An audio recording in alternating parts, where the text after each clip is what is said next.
Hey everybody! Hello, welcome. Today on this Today's, Non-Committal Tuesdays, we're going to sit down and we're going to design a Dark Jedi. which should be because a good time. it's a Star Warsy time. He likes Yeah. Star Wars. I I kind of like like Star Wars a lot. So much yeah. so that I'm currently working on a Star Wars podcast, which has yet to come out. I play like a Star Wars D&D podcast where we play Star Wars D&D live. I am in a Star Wars D&D game. I have all of the posters for the original trilogy and several homemade lightsabers on my wall. Mm-hmm. Uh, So you got the bona fides. Is what you're saying. Yeah, I'm a very big Star Wars fan. There's some very exciting stuff in the new movies and whatnot. But yeah, so today's an art stream. Mm-hmm. So I'm gonna be hanging out and helping Zach We're going to talk about Dark Jedi. talk about Dark Jedi, talk about the Force probably, Probably. which is always an interesting topic because the Force is cool. You're also going to be the reference czar because reference is very important. Yeah. You want to start by like pulling up. Just Dark Jedi in general. I was going to say Darth Maul. Darth Maul. Because Yeah, Darth Maul's a good place to He's start. the best place to start. He's one of the most well-designed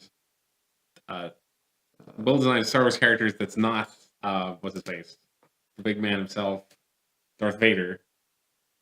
You should just go to image search. Yeah, wait, that's the way to go for reference. I meant to hit images, but I'm so used to clicking.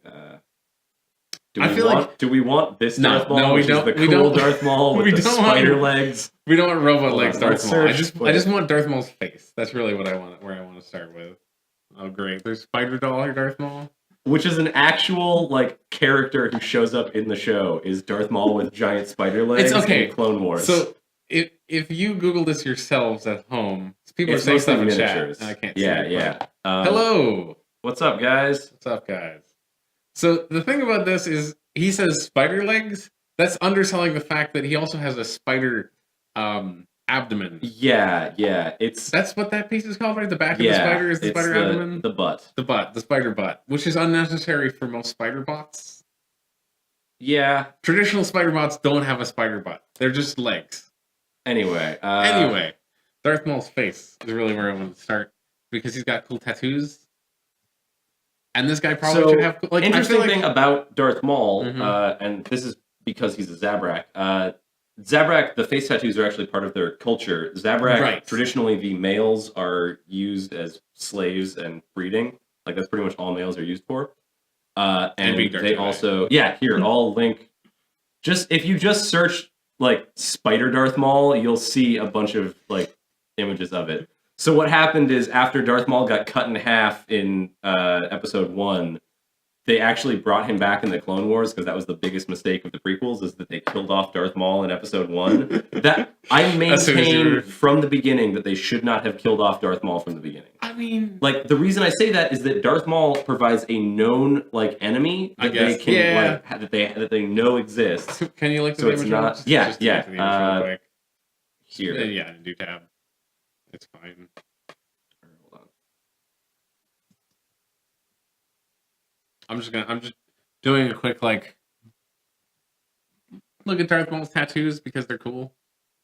And so, yeah, you're saying that it's a cultural thing, but at the same time, I feel like I've seen more and more Dark Jedi that have. There are a lot of tattoos. So the thing is, there's a lot of different. There's a lot of different alien species that do have cultural facial tattoos.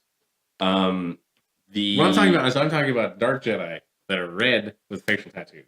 It's because that's a very recognizable thing. That's that's evil. Is red and black face tattoos. Yeah. I mean, it's definitely evil looking. But yeah, there's a lot of aliens that do that. But actually, Asajj Ventress, one of the other well-known Dark Jedi who has facial tattoos, is also a Dathomirian, which is where specifically Darth Maul is from. Okay. I've mostly seen Twi'leks. I think there was a Twi'lek in the KOTOR series. Yeah. Wait, you didn't post the picture. You just posted the... Wait. So yeah, I just failed to post. Hold on. Give me a second. I'm a failure. He's the worst person. There we go. That's better. So this shows a bunch of different... The first image is actually Darth Maul with the legs that he gets after he gets rejuvenated by dark force magic, which happens. You're talking about the second image, which is a the second image is a giant spider robot that he built himself after he was dumped on a trash planet from. It is definitely D. Ryder Maul. That's true. That's it's Ryder Maul. Can you go back to the picture? I need to see his. Just like click on this one, just like that one right there. There we go. That's perfect. Great. Now I can see his face. We'll just pop that out. It's important not to hide chat. Yeah. Thank you. I'm just gonna. So we've got the reference image right there. I feel like it's a solid place to start. We can talk about like different alien races too at the same time. So yeah, there's a bunch of very fun alien races out there that are all interesting to do. God, I like. Okay, so the thing about Darth Maul here, which you have to look at the picture of them, is his tattoos are actually kind of like digital in my opinion, and not just organic like most tattoos are. Yeah. Cool. So here's the reference image we're currently looking at. This is just from the top of Darth Maul. Straight face, like straight on Darth Maul face. So yeah, the thing about Darth Maul is that weird nose those specific tattoos, I forget whether it's the red or the black that's the actual tattoos. I think it's both, actually. So the thing is, there's a bunch of different species of okay, so it's not a bunch of different species, but there's a bunch of different colors of Zabrak. Okay, so there's like red and like yellow and I thought brown, gray, brown. That's the thing, is that Zabrak themselves are weird. There's another thing here which we should probably mention, which is, since this is all made up, of course, we can just do whatever we want. Well, no. The other thing I was going to say, since it's all made up, I'm used to seeing like Zabrak like this picture. So this which is from video games where they just look kind of like people with horns. People with horns and a little bit of face tattoos that aren't super severe. Yeah. The thing is, that's because those are regular Zabrak from the galaxy. Darth Maul is specifically a Dathomirian Zabrak. Which the distinction there is that Dathomir is a planet that is extremely powerful in the Force. Okay. There's actually a group of witches on Dathomir called the Night Sisters that literally use like Force they cast actual spells. Okay. And make potions and stuff. Sure, why not? It's because it's literally just they are Force witches. Like they don't even try to argue that it isn't even magic. And that's because there are two different types of Zabrak. Star Wars has a really weird we're too thing. Deep. We've gone too deep. Yeah, Star Wars has a really weird thing where sometimes races are just like it's like how technically every living thing from Earth could be considered an Earthling, right? But it's like we're humans, and humans could also be considered like if we can kind of break down humans in arbitrary. Oh, right, yeah. Like they'd be Marslings or whatever, or Martians. Like if you're from Mars, you'd be a Martian. So there are humans from a lot of different planets, and they tend to end up getting just sorted into specifically that planet as their like identifying culture and like species and racial type. So even though that's completely arbitrary. Mandalorians technically are humans. Are they really? Technically, it's because there was originally a Mandalorian like race. The issue is that humans don't have any one starting point in Star Wars. Yeah. Like, the closest thing to a starting point is Corellia, which is just, like, Earth, pretty much. So it's, like, it's crappy. It's like a planet that's super bravado. Everybody's, like, cocky assholes. It's Earth. Right. And they, like, the thing with Corellia is that there are Corellian humans. You got it. Yeah. Bad tool. So the thing with Corellian humans is that, myself, Corellian The humans. thing with Corellian humans is that, as far as people know, Corellia is where humans may have started from. But also in like big canon, the fact that we even have faster than light travel is a little bit like not. There's no history of Star Wars, really, right? There is the thing. Is like in old canon, there was a bunch of history of Star Wars. So there was stuff like, we've got, there was stuff like Centerpoint Station, which is a giant space station in the middle of nowhere that, as far as everybody can tell, was used to move planets and stars.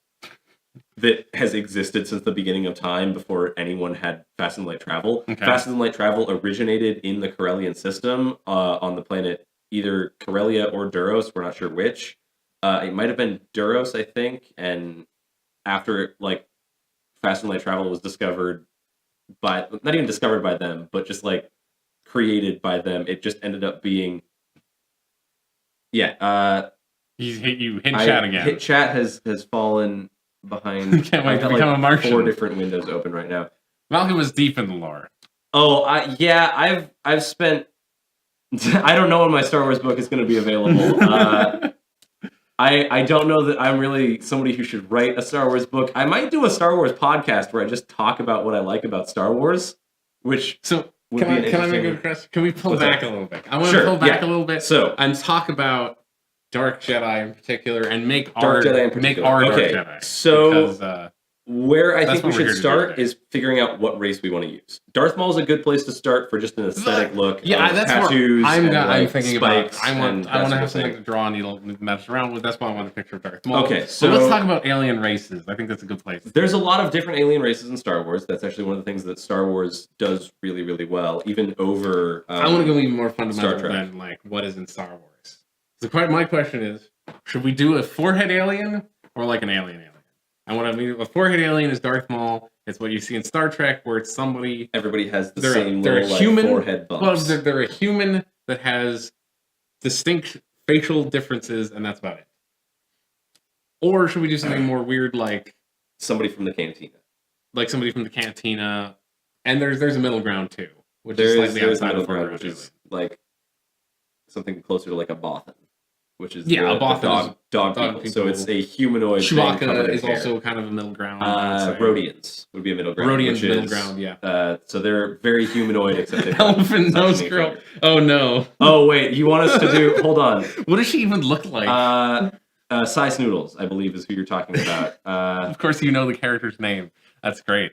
So Size Noodles is I believe you guys are talking about. Oh no, that thing. The horrifying. Please pick up the puppet and not the horrible. Yeah, not that's the CG. Not the CG. So here, let me just. See, that's kind of actually looks kind of cool. This is Size Noodles. You'll remember her from the extended edition. It's actually episode 6. This you can't actually really find her anymore in the original puppet version because Lucas refuses to release the original versions of his movies. Actually, the Motion Picture Society of America wanted to get the original version of A New Hope. For like their Library archives. Of Congress. Yeah, the Library of Congress wanted the original version of Star Wars, and he sent them the specialized edition. I'm gonna do a little. Let's do a little. And he was like, "Oh, wait." Like they were like, "No, we want the original one without all of the edits you did." And he was like, "That is the original one." And they were like, "No, the one without the CG." And he was like, "I don't know what you're talking about. This is it." What is happening in this? So she has a little forehead and like. Oh, okay. So I was seeing that is an eyeball. She has eye stalks a little bit. Okay, cool. This helps you a little bit. I don't want to look at that. That's the puppet. This is the puppet one. That's a full body. Does that help at all? Sure. I think this was a joke though. I hope this was a joke. One of the other elephant nose. Because there's also like the guy who plays piano. There's Max Rebo, who is a fantastic character, if I do say myself. Max Rebo has an amazingly interesting story. There's also a question as to whether or not he's playing with his hands or his feet, because nobody can quite tell.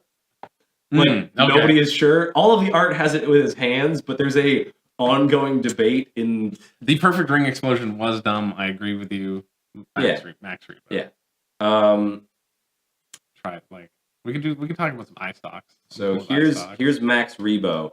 Max Rebo is actually the frontman for the Max Rebo band. He brokered a deal with Java to play for food.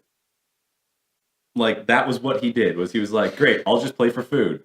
The rest of his band was not very happy about that. I'm sure they were. They were like, "What? We want money, not food." But Max Rebo is happy to just play for food. There's an entire backstory for Max Rebo in the extended universe. Can we go back to the Size Noodles? Size Noodles. The other one, because she's got like mouth folds. But if you go back to that one. Did you post this one in the chat? I think so. She got a little hat. Okay, so we got a little hat. There's a little. It's not a hat. It's a like crown over like a horn bit on the top. Oh, is that a horn bit on the top? or like a I guess that head mound. Could be a head mound. Who knows? She's got some kind of. But yeah, I'll just go ahead. Do you think of what slugs eat?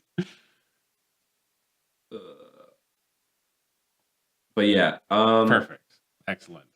This is a horrifying thing that I'm drawing and that I'm looking at. Yeah, Size Noodles is. I'm not sure if Size Noodles is a great start. Oh, here we go. No, that's not what I want to see. So this he pulled up the CG version again. That's a different version? This is the version from the Clone Wars show. She shows up in the Clone Wars show? It might actually be Rebels, not Clone Wars. Doesn't matter. One of those. It's one of the animated shows. I think that's from one of the Star Wars games.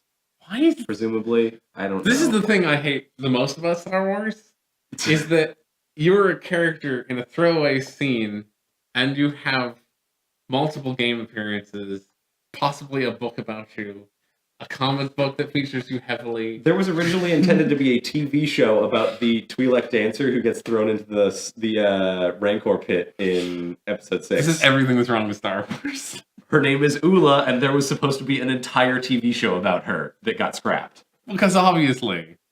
But yeah, that's one of the things that I love about Star Wars, though, is that everything has a background and a backstory. Agree to disagree. One of the things that I find hilarious is like looking up the backstory for everyone in the cantina during the original cantina scene, because every single one of those, originally it was just supposed to be, hey, look, it's a bunch of weird looking aliens, but like it has since become, oh, every one of them has to be a badass like super space cowboy because they were in the cantina, and everyone in the cantina is fantastic. Weren't there 2 spin-off movies in the late 80s? Yes, there were. There was Caravan of Courage and what was the other How have I one? never heard of that? Because they just completely were. I've heard of the Christmas special. Caravan of Courage is the original like Ewok movie, and then I think there was a Caravan of Courage: an Ewok Adventure. Yeah. Is this live action? Yes. Is that a recognizable? Mute this real quick. We're looking at the trailer for this. So yeah, it actually has. Skip ahead. Just like skip ahead. Okay, that is not. I kind of thought that was Luke. From the very small image of the poster on the website. I thought that might be Luke. No, but yeah. So Caravan of Courage. I forget what the other one was. Fun fact: some of my friends and I watched a Star Wars Christmas special during lunch. Oh yeah, no. Mock courtroom. So yeah, the Star Wars Christmas special is the most renowned, terrible like Star Wars spinoff. I've not seen it. I've watched it. It's not terrible. Great, but it did do something that is kind of cool, which is it introduced Boba Fett. Like that was where Boba Fett's first appearance was in a cartoon on the Christmas special. Is he showed up in a cartoon as like the greatest bounty hunter in the universe. Was I think what his like tagline was. That's cool, I guess. First appearance of Boba Fett. Yeah. Boba Fett sucks. There was also a couple of other cartoons. Some really weird. There was the weird porn chair. That yeah. What are you talking about? There's Grandpa like Wookiee has a weird like super porn chair that like has a huge monitor in front of it.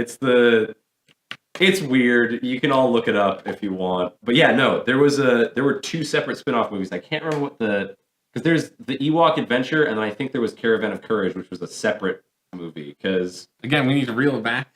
We're in a cool place. Okay, so there was Caravan of Courage and The Battle for Endor. I want to see these, but we need to reel it back to Dark Jedi. That's where we were before. So yeah. I know you want to talk about Max, whatever his Max Rebo. Max Rebo. So yeah. We need to talk about some alien races. Really the place to start. What? Okay, so because I need to stop drawing. Give me some stuff that you want for this, like some characteristics that you want for the alien. I think we should talk about that. Like, what do you like in a Dark Jedi? What appeals to you in a Dark Jedi? Like, what kind first of all, there's like the 2 kinds of Dark Jedi. There's the Sidious and the Darth Maul, right? Yeah, there's a couple of different kinds. What I'm saying is, I feel like that's the major kind of the archetype. The you got the master and the apprentice is like he fights, and the apprentice master does more fighting. The master does more thread pulling. He sits in he sits in shadows. He looks ominous. He's ominous.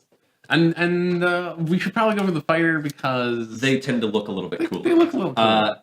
So the other option is that we can do armor. Is that we don't even have to figure out what the race is, like the alien is going to look like. I want to start with that. To do armor. I want to like. Yes, Kylo Ren is cool, and we might want to bring in some Kylo Ren. But I personally am a huge fan of Kylo Ren just because of all of his background stuff. A mask but yeah. is. I don't want to do a mask. Mask. Okay, we can get because I want to do an alien. I want to do an alien. So you don't want to do a mask. An alien. I'm just sit here and keep drawing weird spotted trunk things, I guess. Till we figure out what kind of alien we want to do. If anyone has any Star Wars aliens they like in chat that aren't that horrible singing thing? Oh, I have an alien that I'm a huge fan of, which is the Chadra fan. Yes, there's definitely many D-specialized editions that are... Oh yeah, I have some are several. good. So Chadra fan are the tiny little bat guy that you see in the original trilogy, Go Grab the Blue Milk from the Bar. They are a tiny little, extremely, like, positive and upbeat bat people. They come from a, like... See, you're not selling me on a Dark Jedi here. Okay. You're not selling me on a Chadra fan Dark Jedi. I just like Chadra fan in general. If you want to go in a bat direction, that could be fun. Let's see.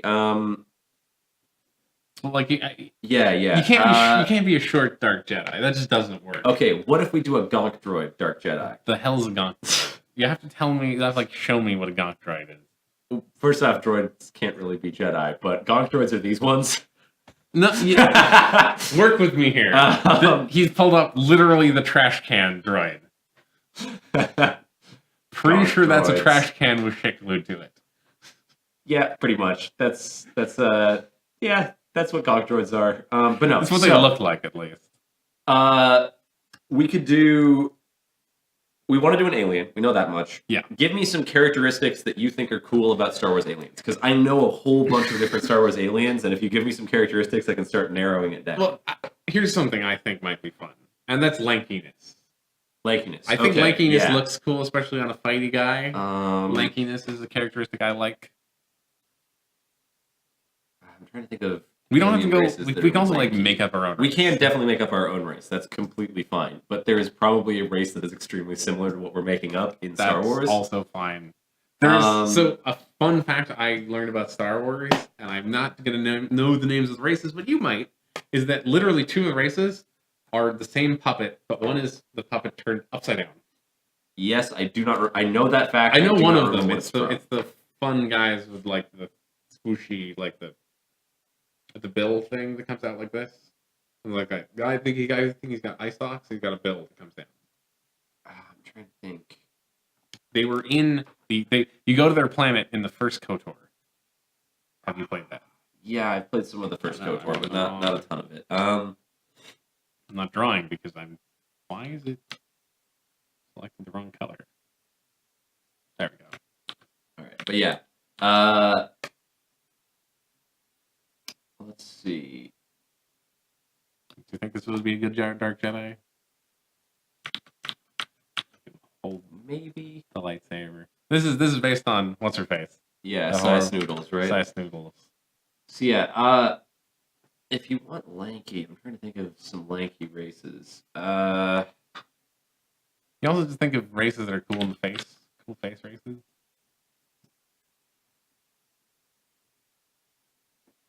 We could do one of these guys. The Doug. The Doug. Those are the guys that race. He's the bad guy. He's the bad pod racer. Yeah, he's the pod racer who's sabotaging everybody else. He pilots with his feet instead of his hands, and he walks on his hands. This is his little alien gimmick. And does not speak English. No, Sebulba. Sebulba, that's the one. Yeah. Mute my phone. The way you said Sebulba just gave me a weird flashback to El Dorado, the El Dorado animated movie. To Sebulba! Exactly. Yeah, nah. Just Shell being like, no. Please free me from this. I'm just gonna keep drawing this thing. Yeah, no. All right. Sebulba is I think a bad choice because he's all folded up weird. Rodians have really fun faces. We could do a Rodian. Is that like they always have a really cool looking like face thing, and they also have like really pretty looking eyes. Because their eyes, like if you look at like Rhodians tend to have very galaxy looking eyes. Right. Yes. Not that one. Not that one. But yeah, Rhodians tend to have very galaxy looking eyes. Where if you look into the Rhodians' eyes, you see a lot of that. No, we're not doing emotes. We're trying to find. It says it right here. We're right there down that way. We're designing a Dark Jedi for fun, for funsies. If you can think of it, if we wanted to do, that's what Rhodians are fun looking. If you can think of a Star Wars race that you think would be a cool Dark Jedi, please shout it out, because that's we come up with. No, he's now Googled Huts. So how are you mad at this? I expected you to like come up with like cool suggestions. I'm sorry, I have. You're just channeling. You're channeling chat's trolliness. That's all you're doing. No, I love the concept of a bunch of the really weirder races that shouldn't make sense as a Jedi being Jedi. Do one of those, but the ones you come up with are too much. All right. So if we want just cool colors, we could do not chill. Chiss. Chiss is what I wanted to search.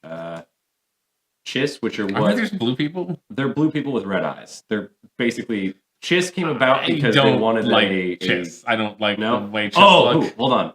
We could do a cat. We could do a Duros, which what's a Duros? For a character reference on Chiss, it's Thrawn, who was never in a movie, but Duros are these guys. Okay. The most famous Duros is probably Cad Bane, who showed up in the Clone Wars like TV show. He's basically a space cowboy version. Huh? They also from the Cantina scene. Well, from the Cantina scene is where they're originally from. The Cad Bane. Cad Bane is the only like named Duros who shows up. They're basically the like gray people from like they're gray aliens. Like they're your traditional gray-green alien guys. He's cool. He's decent. They're pretty cool. He's not that okay. I've got a suggestion. Let's think more monstrous. More monstrous. Info Squardo. Hey, we're trying to design a dark. Oh, hey, what's up, Nick? How you doing? Yeah, today we're doing an art stream. Yeah. That's an emote. We're not doing an emote. I like it. So we could do, if we want monstrous, we could always do an Aqualish. Okay, so that's the guy that gets his arm cut off. It's the guy who gets his arm cut off in. I don't want to draw something with a butt face. Okay, so I'm we're vetoing not face butts. We're not going to do a Balchinian from Men in Black. We could do. I mean, there's always just. Oh, sweet man! We could always just do a Twi'lek. Yeah, but it is really common. It's something that there's a lot of art out there for. If we want something more monstrous, I wish we should make up our own thing. Then, like that might be the conclusion we're coming to. What's the?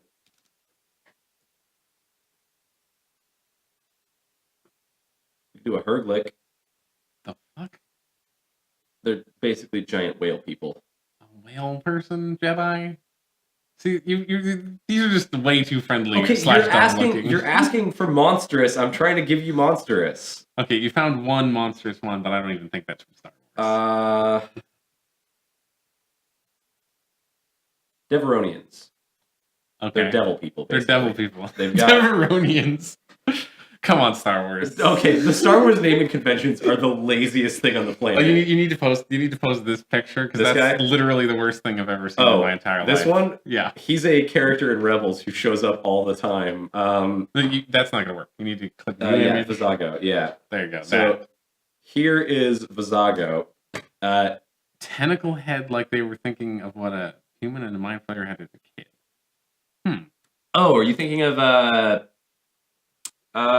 it's what's his name? Kit Fisto's race. Kit Fisto. Yeah. Okay. So Kit Fisto, he's the guy with the tentacle heads. He's got the big eyes. He's so happy. Kit Fisto's like. Kit Fisto's known as the Smiling Jedi in canon because that's all he does. Well, in the movies, yeah, that's all you see. What was this?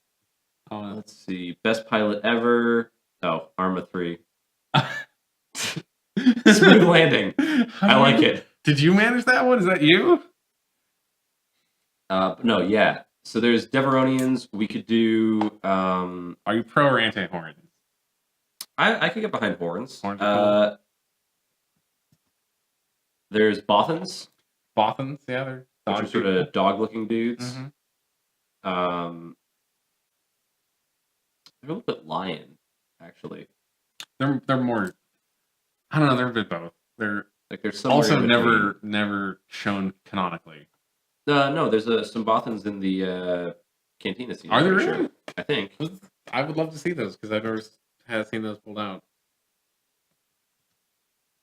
I think you did nice. Congratulations, Lawful Tanker. This is the grainiest image I've ever. I'm not sure which one of these. Here's just the rogue gallery. No, that was literally like a no, dog. It doesn't look like there is a Both. It doesn't look like there are any Bothans in the original. Do you want to go back to that and just like talk about post this image in chat first? All right, so let's see. The safest way to just hit view image right here. Yeah. All right, here. This is the rogue gallery from the Cantina scene. So this is most of the guys, right? Yeah, this is like a lot of the guys that they actually that are some of the weirder looking ones. Okay. Kind of like this Antilo. This guy? Yeah, the guy on the left. He's kind of cool. His weird nose thing. What's the? We don't need to necessarily see a fancier version of him. I don't think I've ever seen his race used before. Oh, of course it has been, clearly. Of course. That's way less cool. That one's okay. So yeah, it looks like there's one of the least used, it looks like. There's some that I don't know that have showed up anywhere else. You almost landed on a guy like that? Wow. Impressive. Very impressive. Cool. What is that? The boss. That's you. Oh yeah, that's that. me. My soul looked up the puppet mask in the middle of manufacture. Which one's that one? This one. It kind of does. Yeah. Oh, we could do if we want to do something kind of bug-like. Are there any cool bug-like things? Gans are actually kind of cool bug-like people. GAND. Home. Oh, they're like. There's a logo for something else. They're kind of bug people. They've got. I think they were a bad guy in something. Zuckus. He's one of the bounty hunters who gets sent after Han. No, I'm a game. I think I recognize. But yeah, so Gans, they're okay. Yeah. The interesting thing about Gans is some of them just don't have lungs. Weird. Yeah, they either don't have lungs or they have a respirator that has, I think, like some sort of gas. Has there ever been a face reveal of what a Jawa looks like? Yeah, it's actually rat people. That's kind of boring.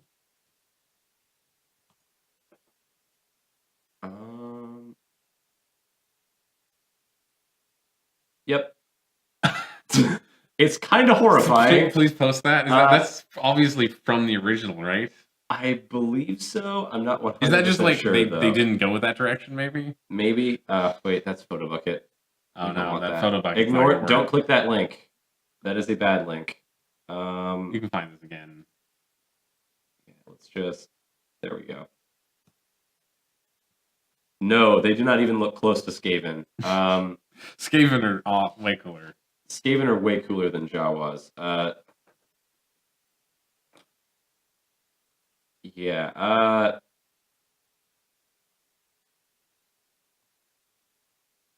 Those are sand people, I guess. There we go. Perfect. We don't even need to draw it. We can just use this. It's a Dark Jedi horror of horrors. There's a lot of different. There's a lot of weird fan art too. Yeah, but it's traditionally just straight up that weird. They're eyeballs and hoods. They're basically just glowing eyeballs and hoods. But no, they look like, and that's what makes them cool. There's the Chandra fan. Did they show up in episode 7 at all? The Jawas? Yeah. No. Because they're not. Jawas are native to Tatooine, not whatever that planet is called. Jakku. Jakku. Roses are red, violets are blue. Why does everyone want to go back to Jakku? Why didn't they just make a Tatooine? That's what I want to know. Because Tatooine's been overused at this point, and they didn't want to make the same misstep that the prequel trilogy made of immediately going back to Tatooine. Why make a desert planet then? Because they wanted the familiarity of it, and they wanted to have that cyclical feeling. So I guess they want it to feel familiar, but not be exactly the same. Because that's Lucas the problem. made them, that was the problem with that movie. It felt familiar, but not exactly the same in too many scenarios in the whole plot. We're thinking more people. Maz Kanata. Maz Kanata. Episode 7. Oh, she's she's a kind of short-looking lady with the huge glasses. I'm just noodling around here. Yeah, I should have brought my big book of Star Wars things. Well, I've got on my laptop, which I might actually have in my bag. I have all of the Star Wars Edge of the Empire books, which has a bunch of different races in them, scattered throughout them. So we could look at the Star Wars. You want to check that real quick? Yeah, I'll be right back. Okay. I'm gonna go grab my laptop and I'll pull up some of the different books that have some of the fun races in them. Hopefully, they also have nice art in them. I don't know. I've played Edge of the Empire, so I don't know. Edge of the Empire is the D&D game. So I have my physical, actual Edge of the Empire book with me. Cool. Throw that out, or take that out of my bag before I left. But the races in the regular Edge of the Empire book are just, I've actually gone over, I think, all of them except for Wookiees. We've got Bothans, droids, Gans, humans. I don't know if it's going to show up, but yeah, you might want to go ahead and just, I like that fat Bothan you Google image search here. Right there. The Fat Rodian. Oh, sorry. Rodian. Those are Bothans, droids, Gans, and humans. And then over here, we also have furry praying mantis with a spider abdomen. Yeah, a bit. That's not a little bit. Not what it is. But then we've got these guys, which are Rodians, Transdoshans, Twi'leks, and Wookiees. I see. So yeah, Transdoshans are basically the lizard people. Yeah, it's Bosk from the original movies. So that's what those are. Cool. Transdoshans are pretty cool. They're very much lizard people. Yeah. They're cold-blooded, actually, which is a fun fact about them. They are... Is there a mechanic for that? Maybe. I don't know that it actually comes into play. Okay.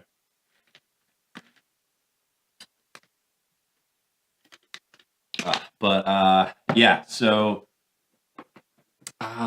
let's see. What is this? What do we have now? Just Arma 3 memes. We're not playing Arma 3, I'm sorry. But yeah. Oh, not right now. Thorian. If you want something that looks That's the guy I was talking about. That's the guy who's upside down in another race. Yeah. The Thorians, they're pretty fun. I don't know what the other side is. The Thorians are pretty cool. I would do an Thorian. I'm trying to think of what. It's maybe something else. It's like something with a hat. What is that? I don't know. Okay. Don't worry about it. But yeah, Thorian upside down, maybe.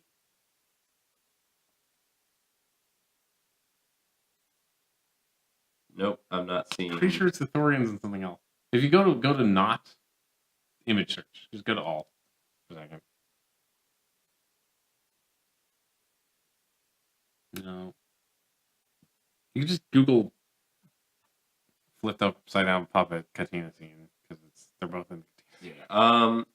But no. Thorians are cool. I like a Thorian. All right. Yeah. Awesome. We got to hang out sometime soon, Nick. It's been too long.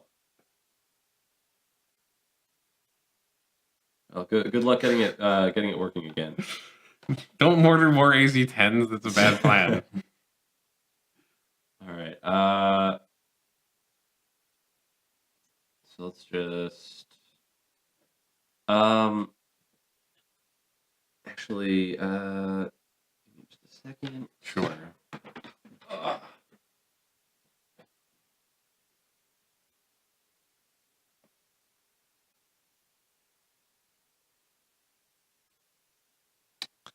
We do have a Discord.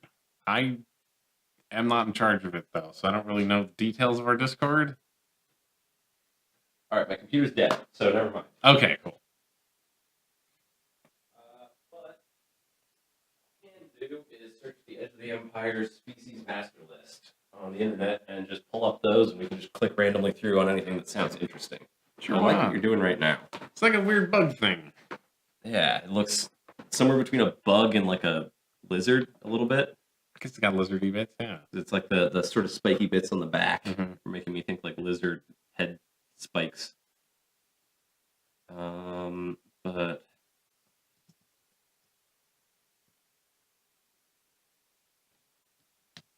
Is there a specific era you want to go for? I mean, I guess it has to be like of Dark Jedi. Oh, yeah. I mean, it's. I guess it kind of has to be like KOTOR time, right? I mean, not really. You can kind of just throw them in anywhere. The rule of 2 happened at some point, but it's still like that got ignored all the time, and like people started their own cults, and like apprentices just like disappeared. I guess in extra canon is just like overflowing with Dark Jedi. It's like it's like Darth. It's like Darth Vader has a closet somewhere that's full of secret apprentices. Well, it's like there's the so. In canon, the rule of 2 is a thing, but there are also the hands of the Emperor, which are like Sidious's like entire stock of like replacement apprentices if Vader dies. What I'm saying is that also Vader has all of his secret apprentices. No, Vader, he doesn't. They're not even secret. Vader just has the Inquisitors. I don't know about the Inquisitors. So the Inquisitors are just a army of Jedi hunters that he has. That are all Force sensitive. Right? The really cool red people? No. Those are the Imperial Guard, right? Yeah. Those are the Imperial Guard. What do these guys look like? Are they in the movies? They're not one race. It's no. But like, is their outfit in the movies? Hold on. I'm trying to remember how to spell Imperial, but my finger's not working. Imperial. I think that was where you'd be stuck on that one. Yeah, no, I can spell Inquisitors just fine. So yeah, the Imperial Inquisitors are just a bunch of like these are guys from Jedi or something. This is from Rebels. Yeah. But the Inquisitors are just sort of an army of just like Force users that Vader has under his command that are under the High Inquisitor that he just sends out to go hunt down Jedi. Like the whole rule of 2 thing is very much just like... It's more of a suggestion than a rule. Well, I mean, part of it is that Palpatine figured that it was not the rule of 2 anymore, it was the rule of 1 because he was the culmination of the rule of 2. Because the whole point of the rule of 2 is that every apprentice would eventually get powerful enough to kill their master, and when that happened, they would take a new apprentice and become the master, and then eventually that new apprentice would become more powerful than them. Yeah, so it would just concentrate the power down until there was one super Sith or whatever. Mm-hmm. But yeah, it's like it. Okay, yeah, we'll do Infinity Sword. But yeah, so Sidious figured that he was the culmination of the rule of 2, like he was the final stage, which was actually Anakin. Sort of. No, it wasn't. So Anakin. No, don't talk to me. There's about the whole prophecy stuff. No. We're done. Yeah. We're done. It's bullshit. There are Inquisitors. They're his whole like private assassin force, basically. What I'm saying is that there's.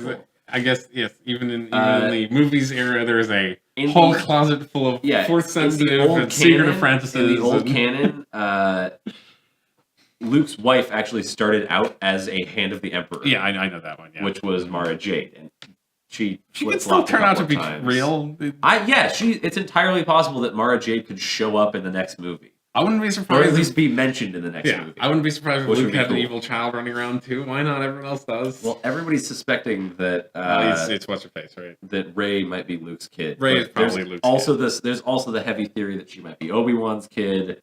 That doesn't make any sense. That does not make any sense because Obi-Wan never married and also his granddaughter or something. A granddaughter is okay, but like Obi-Wan wouldn't. Like the thing is, you need the relationship between the character that ditched her and her. And Obi-Wan definitely didn't ditch her. Because... Obi-Wan was dead before she was born. Yes. At this point.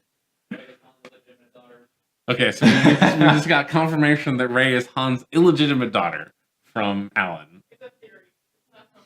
It's I'm making fun of Alan. Why does it keep? But yeah, so I can't hear you. You have to, if you want to spew your propaganda, you're gonna have to come all the way in here. Or what's up? Or hi everyone. Hello. Or apparently this is what The Office cares about.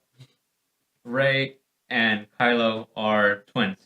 Rey and Kylo might be twins. That would be No, a little much. No. They can't do that because then they fucking remade that horrible ass book I read, and that's it. Not cool. This is a thing in extended canon is that Han has twins. One of them turns evil, one of them turns good, and they fight each other. Yeah, and they cannot have done that because come on, they absolutely can't have done that. No, I hope that they did not because that's going to be a shitty cop out, and I'm going to be upset. Also, isn't it kind of a shitty cop out that also Han's dead already?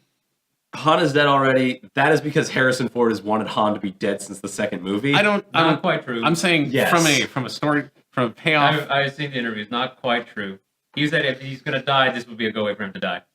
Yeah, no. This dude looks familiar. Hi. Yeah, this is Alan. He's been on a couple of the other streams. Most of the other streams.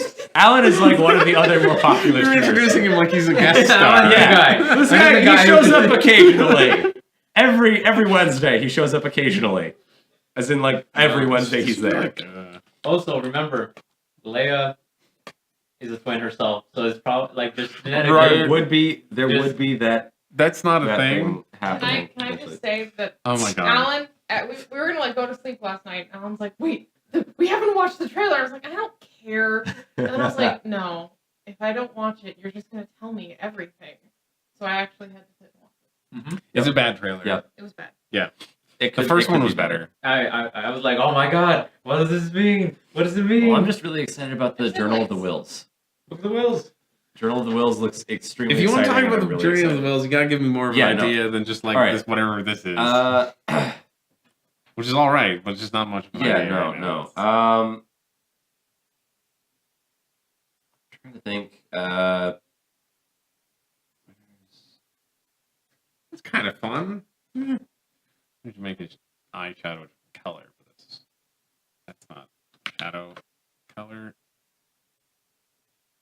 That's too dark. See. I'll fix it. By making this darker. So anyway, I guess we could talk about Rey speculation, but I don't know. I don't have any theories. My only hard and fast theory about the new movie is going to be that Snoke is actually that one stormtrooper who hit his head in the first movie. I have a dumb conspiracy theory about who Snoke is. Oh, yeah? So this is based entirely on the poster for what's it called? The Last Jedi.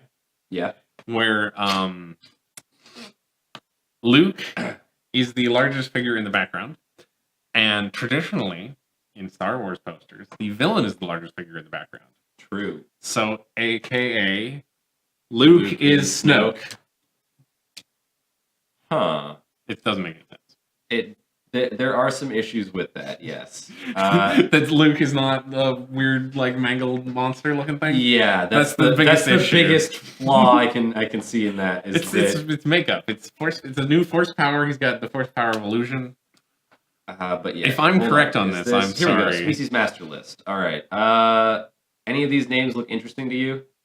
How about you want to read some out? I want to. All right. So we've got. Let's see. Arcanian. Let's take a look at that. What do those look like? That sounds like it could be fun. Yeah. Okay. They are just extremely pale people with white hair. Space elves. They are space elves. You didn't tell me that their subtitle was the Disciples of Harmony. No, that's the book that they're found in. Oh, okay. So this is the master list. Okay, so I'll link this in chat. Ask Alan if you can see the International Space Station somewhere near the sun.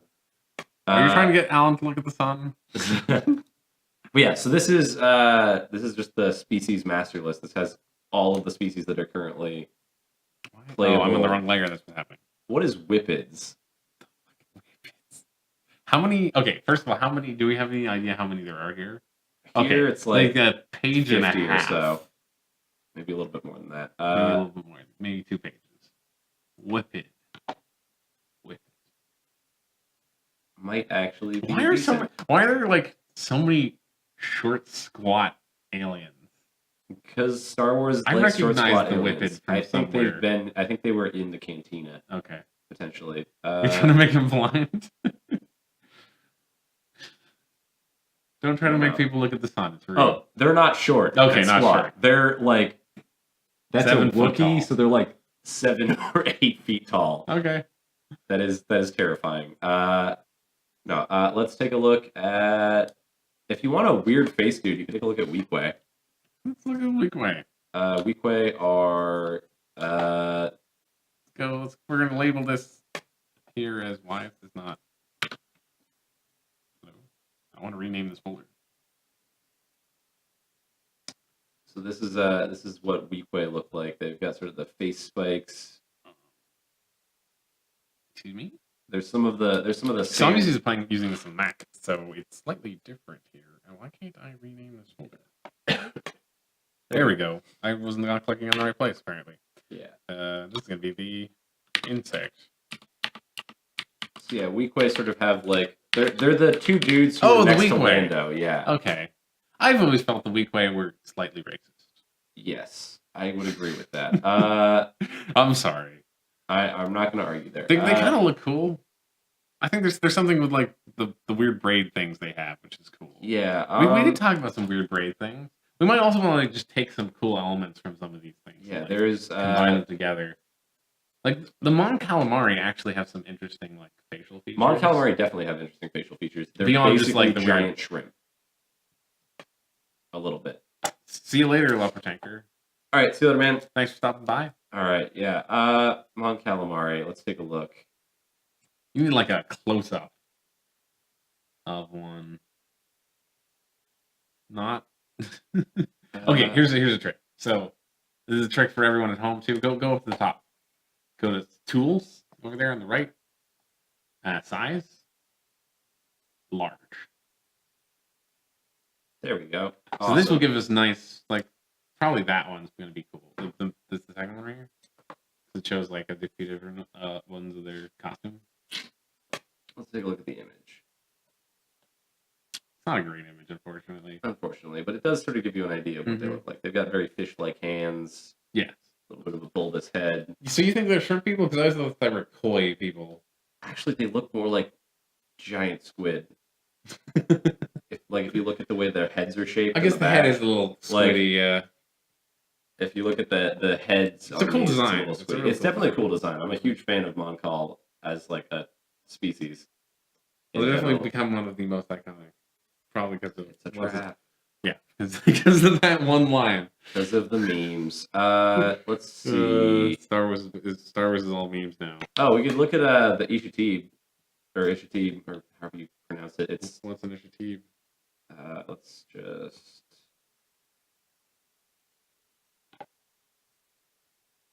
Okay, it's kind of cool. Yeah, kind of like a bird-looking face, or like a beak face. I like the. I don't know. These are looking less cool. Yeah. There's some interesting stuff there. Maybe we should talk about elements we like. Do you like eye stalks? Are eye stalks cool? I'm personally a fan of big eyes. I think big eyes are going to be cool. like Bothans or like Rhodians. Rhodians, like Rhodians.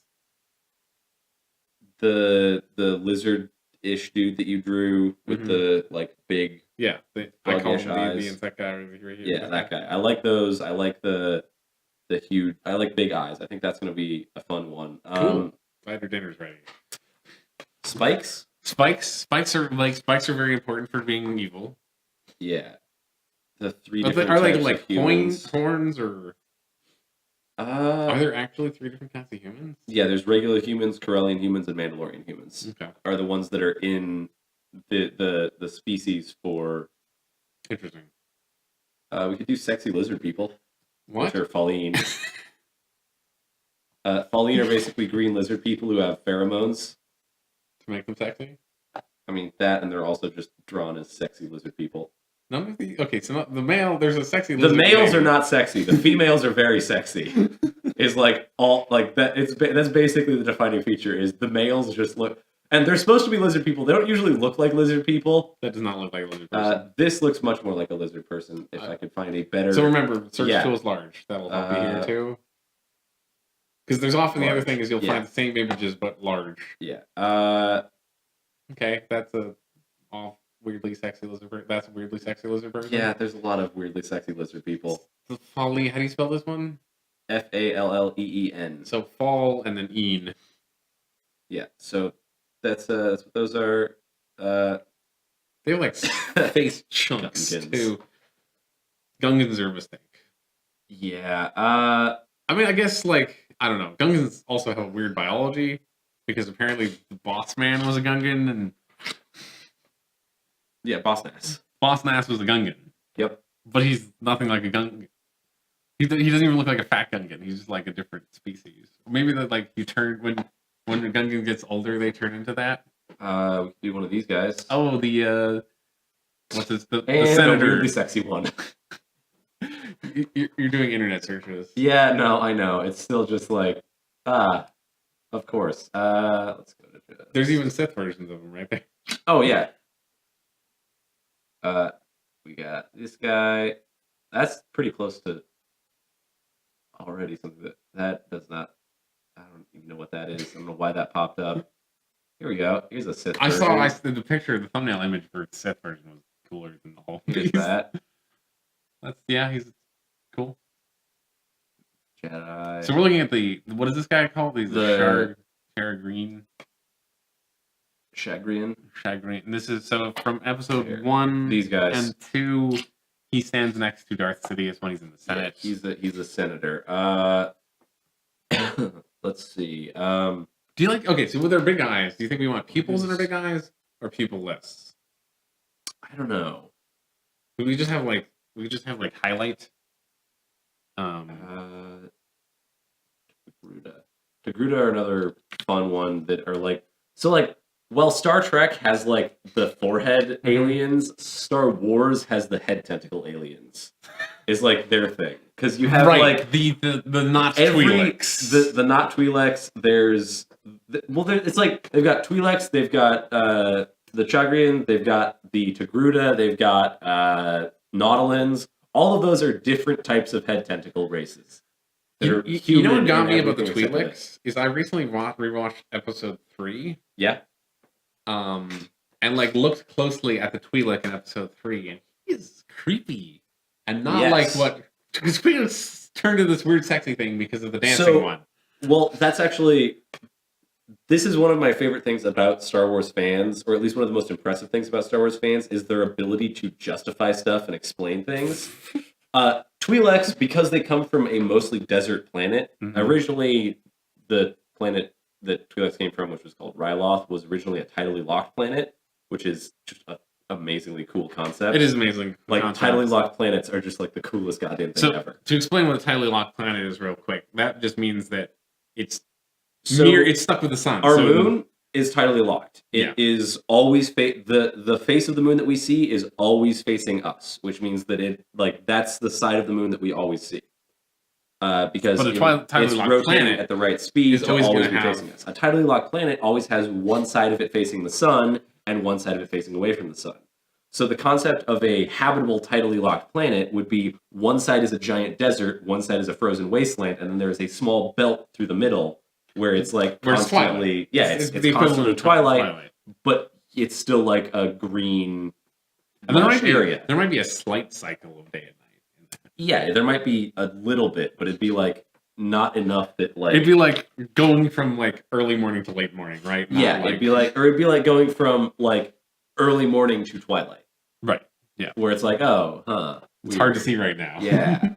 And it's less hard to see right now. It's also still hard to see right now. But yeah, so Twi'leks originally came from a tidally locked planet. That's since been changed, that now Ryloth is just a desert planet because Star Wars is full of those. Star Wars needed more desert planets. Yeah, just the same way that Star Wars needed more daddy problems, like just more daddy issues with the Kylo Ren was the best. Oh, that yeah. Yeah, it's like I would have way more preferred to see like if it had been her mom that was like the one alive and she had issues. But then you don't get to have Liam Neeson, right? It wasn't Liam Neeson. Oh, it was what's his the other name? guy? The dude who played Hannibal Lecter in the show. He was that guy. Yeah. I forget what his name is. He does a pretty good Liam Neeson impression.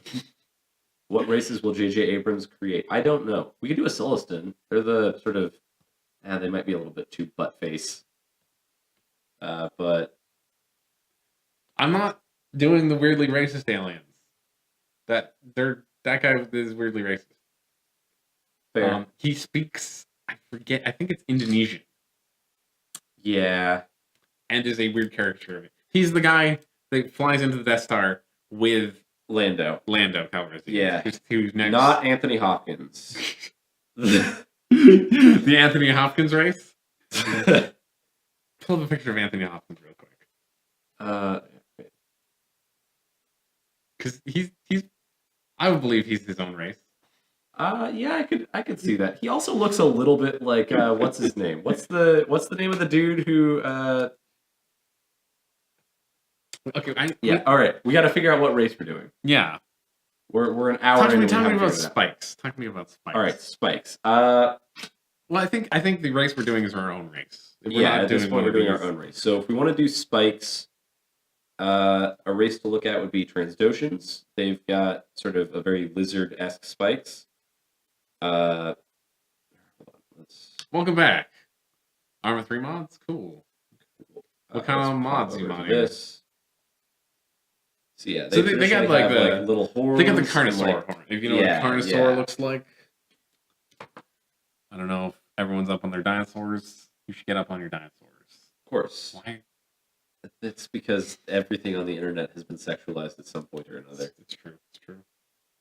I'm disappointed by these horns. It's Rule 34. So they don't have huge horns, but they've got sort of like spikes in general. Okay. They've got like a little fin. Look at what I've done over here. I think looks a little fish-like. It does look a little fish-like. We probably need pupils because this is just shadow. The thing that's supposed to be a shadow. Yeah. Rhodians don't have them, right? Rhodians do not have pupils. Rhodians just have big star-like eyes. It's hard to draw. They got the highlights always, right? They always have some sort of highlights in their eyes, though. They've got like a little sparkle there. So then actually, the highlight actually makes things look intelligent. If you didn't know that, it's a weird art thing. But without a highlight, things usually look dead. Eyes look dead. Those are pupils. That's just a pupil. Yeah. Well, he's pulled up what they look like in Star Wars Rebels, most possibly. I think that's Rebels. Yeah. Okay.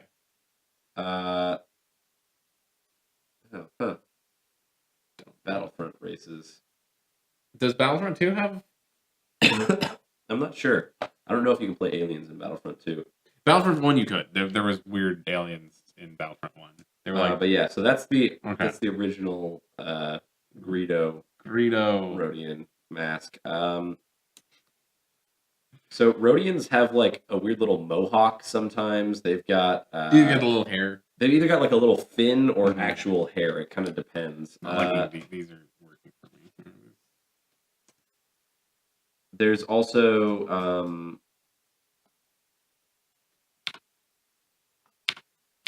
damn it. I just used the wrong hotkey like I was using a different program. Yeah. Photoshop hotkeys are like wired into my brain. Yeah. Let's see. So, let's just search Star Wars spiky races or species might be better. We can talk about like what makes an alien a Star Wars alien versus like a different kind of alien. Is there anything to you that makes something a Star Wars alien? Nothing particular that like. Look at the Zilla Beast. The fuck is a Zilla Beast? Terrifying. Okay. Like the thing you fight. It's kind of cool. Got a very skull-looking face. We could go like skull-looking if you want to go like. We can go like skull-looking. Cool guy. Cool. I don't know what he is.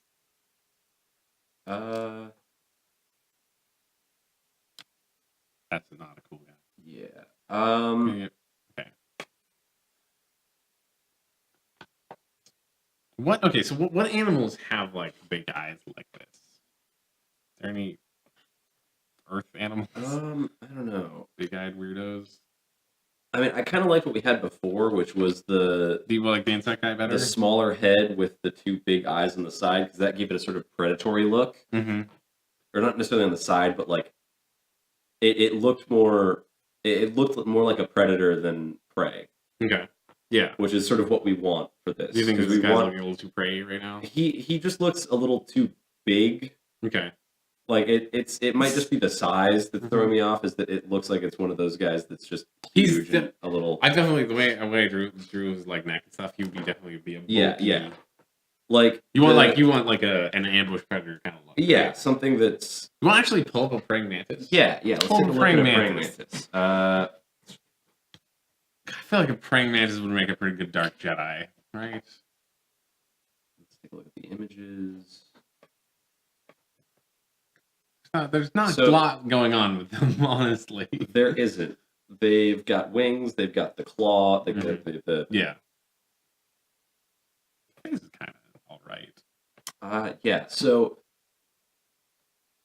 praying mantises are pretty cool. I'm a fan.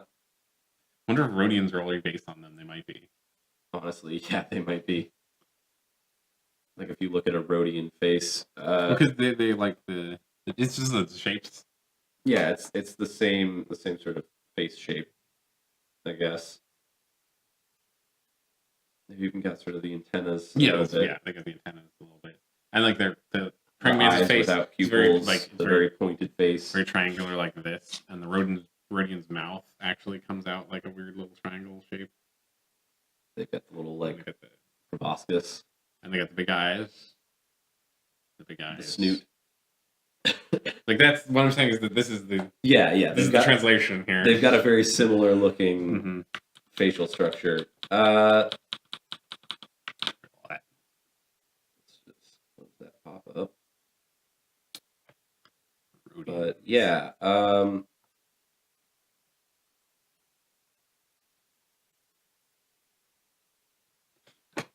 it's like maybe a slightly more pointy looking Rhodian, because Rhodians look a little soft. They do look a little soft.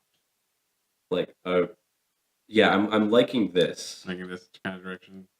Probably gonna do a lot more. Well, yeah. But I like the sort of the big eyes on the small head with sort of like a streamlined, like praying mantises. I'm trying to think of other interesting looking ambush predators, like just stuff that we can pull from predator wise.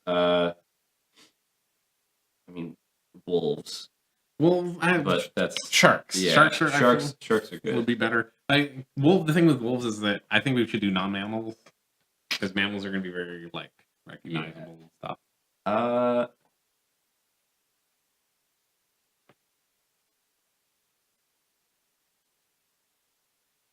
And I think I want pupils, but probably like a not around a non-traditional people. Mm-hmm. We go with the classic goat people if you want to just creep everyone out. We could do that. I don't know for sure though. That could be cool. Maybe if it's like smaller and more forward. I don't think it's working. I think the eyeball's too big for it. Yeah, let's see. By the way, if you didn't know this, goats have the creepiest eyes of any animal that's ever lived, ever, anywhere. Goats. Let's see. Pupil types. Because I want to see the different types of pupils that are out there. These are some different animal pupils. Snakes have really cool pupils because they've got the like 4 different. You should pull up some snake eyes. Just like Google snake eyes. Although that's gonna pull up dice probably.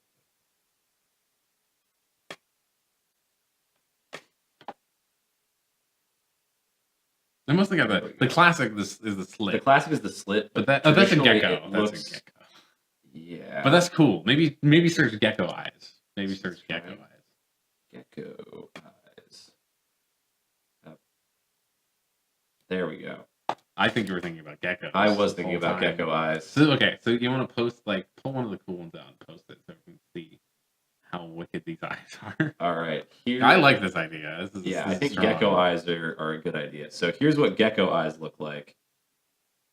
They've got sort of a weird little like blobby, like beaded look for gecko eyes.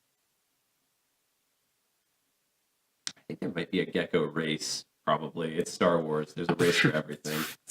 I think it's fine if there is. We're making another one.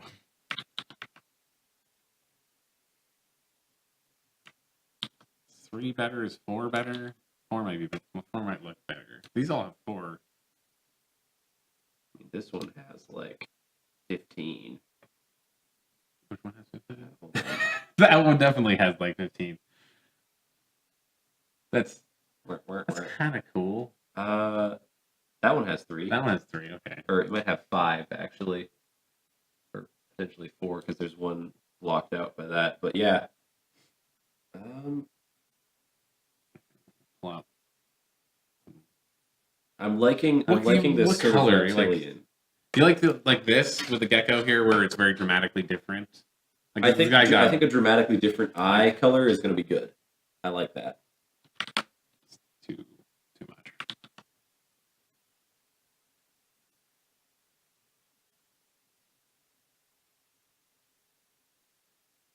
We're just sketching here. At some point, I should probably pull out paint and hagfish. That's a hagfish. They're one of the creepier animals too. That's a cool one. That is a cool one.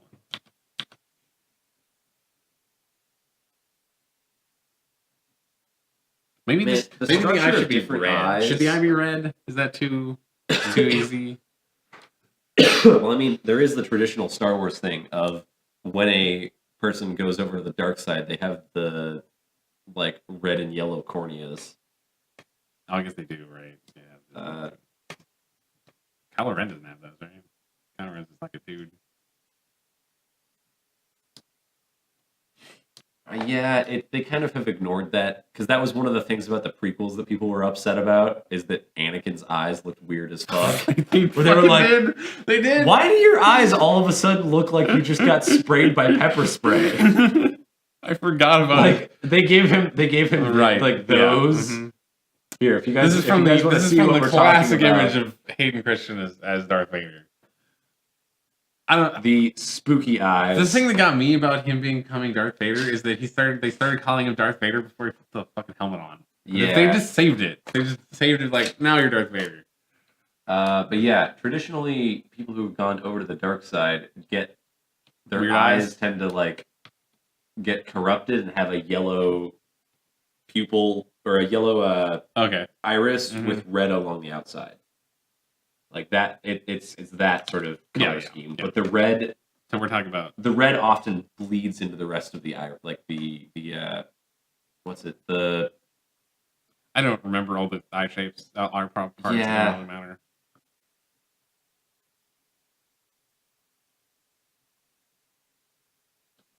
If we're doing gecko, it'd actually be like he's got these weird vein things. Yeah.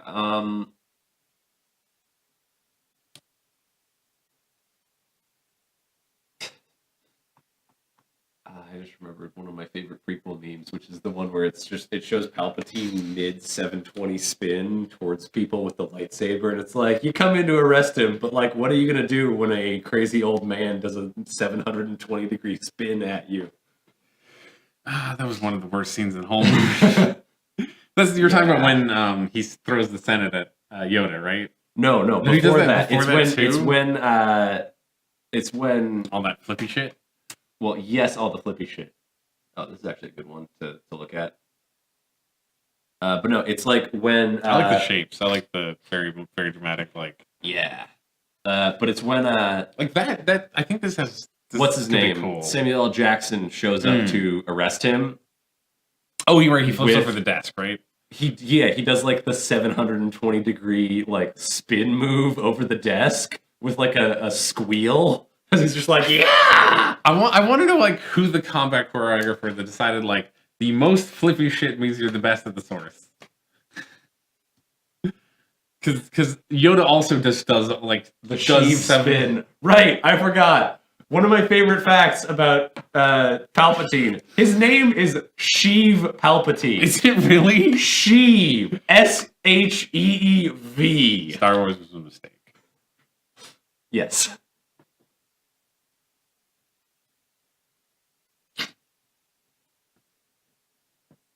Yeah, I'm liking that design for the eyes.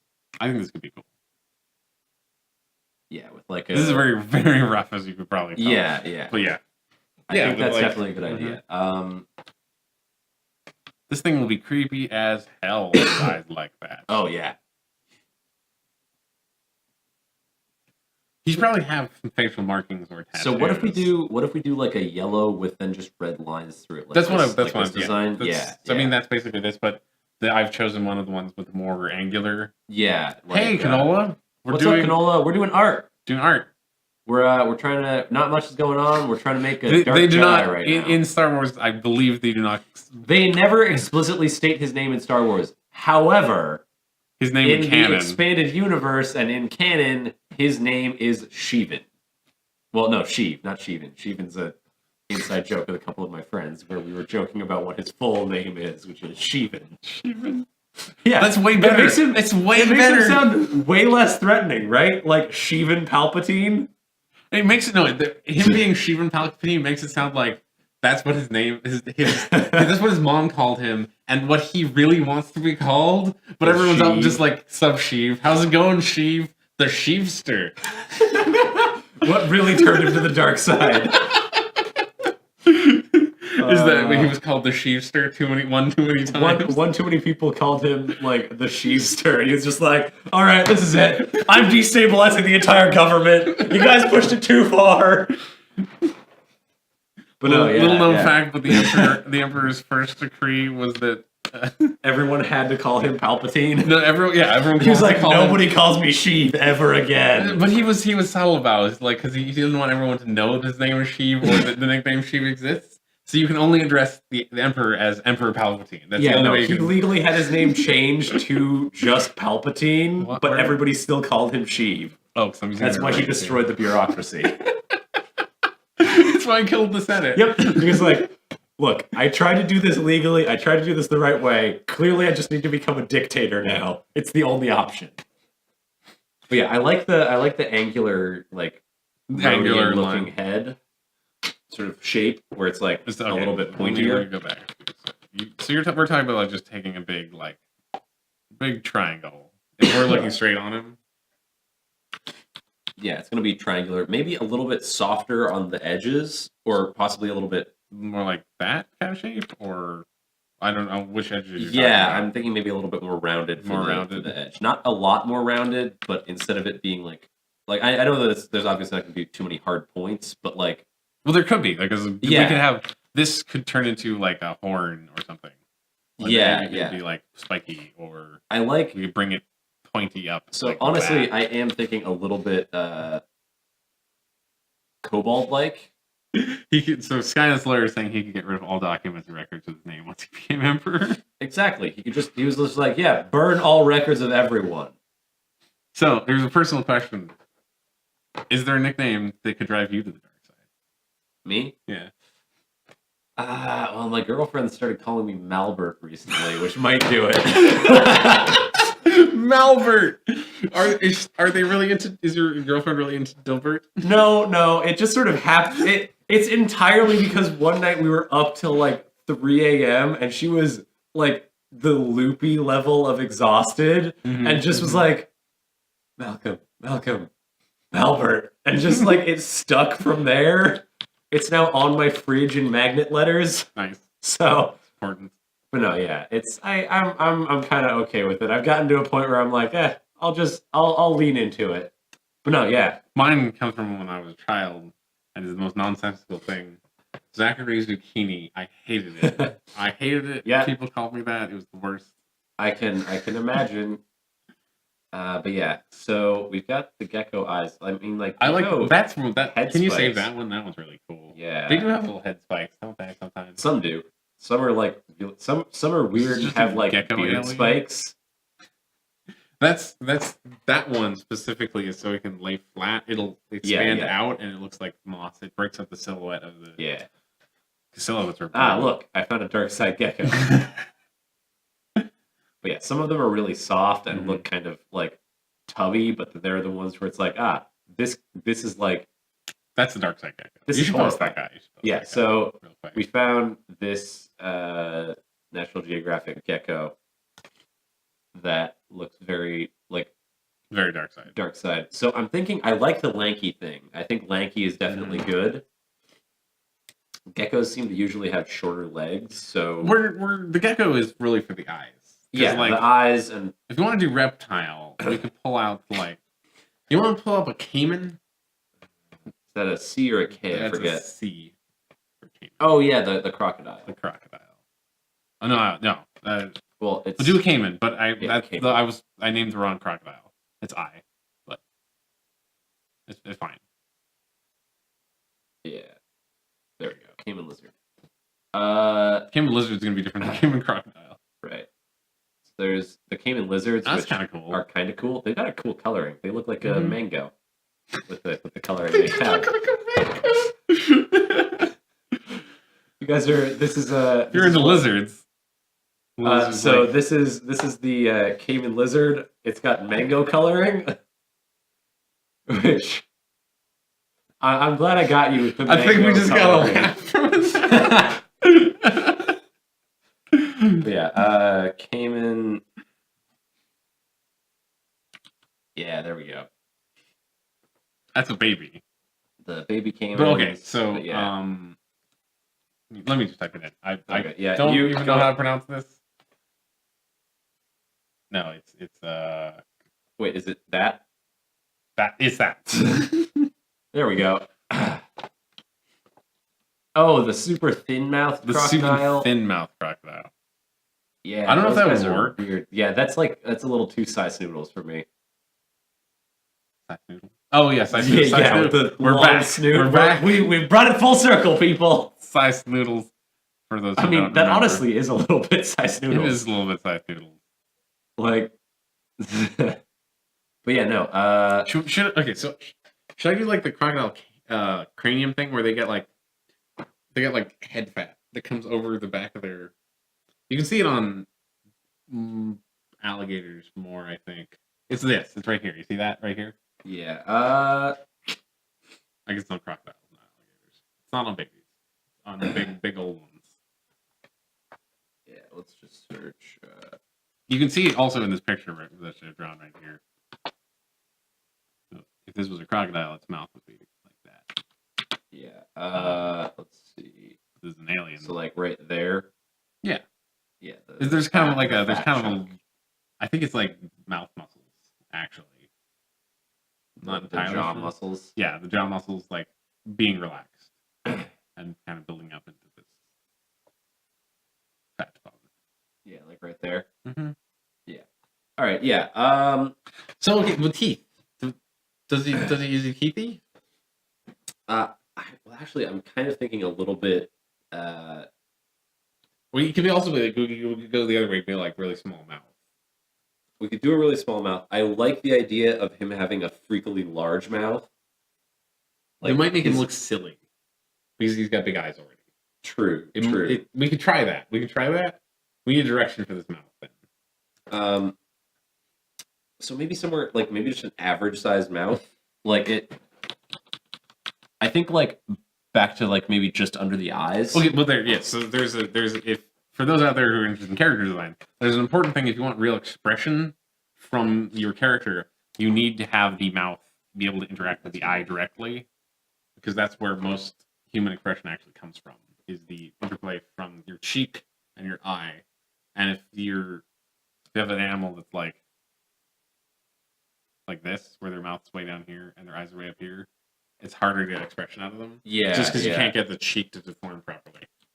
This is a real problem if you're trying to animate a horse. Yeah, the amount of emotion that they put into some of the horses in like Disney movies and Pixar movies It's is because they cheat the shit out of amazing. everything. They definitely cheat the shit out of everything, but it's amazing that they can get that sort of expressions out of like those dudes. So what's an average sized mouth like? And we should like what animal? We'll pull back to animals. Like I don't think geckos. Geckos are all like go smiley. under the mouth. They're also really too smiley. Geckos are real smiley. Geckos are adorable. I love geckos. Geckos are fantastic. If I had to have a lizard as a pet, it would probably be a gecko, or I guess a reptile. You like to have that mango? It might be a turtle. What about the mango? Mango lizard. He's so good. He's cute. He's a conversation Definitely piece. cute. You just like bring people over to like look at the mango, and everyone laughs and cheers, and then you push them out of your house mango. because you have nothing else interesting in your life. Yeah, pretty much. Let's see. How spiky? I mean, maybe look up we give him like reptile hair. mouths. You can have a little hair.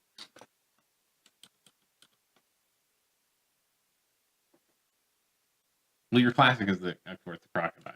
Yeah, there's the crocodile. That's terrifying. That's a Komodo dragon. Yep. Got little lizard faces. So this guy's all chin. To make his mouth, you'd have to make it all chin. Yeah. I don't know if you want chin. Oh, no, thank you. This is the problem with looking through the Google image search. Uh, There was a lizard with lips photoshopped on it. We're not going to post it in chat because no one can see this. it's I think it was reptiles with people mouths or human mouths. Is that like birds with arms? Uh, Have you experienced birds with arms? I have experienced birds with arms. You mean one of my favorite subreddits? Right, I forgot there's a subreddit. Okay, so what we're going to do here, we're going to get rid of this other large thing, which I've drawn here by, where is that one? I need the lasso tool. Oops. Use the lasso tool better. Control X. Push this away, push that away. E. What is the, I know the Photoshop keys. But yeah,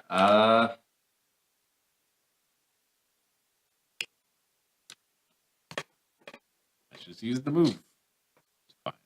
Everything's fine. Okay.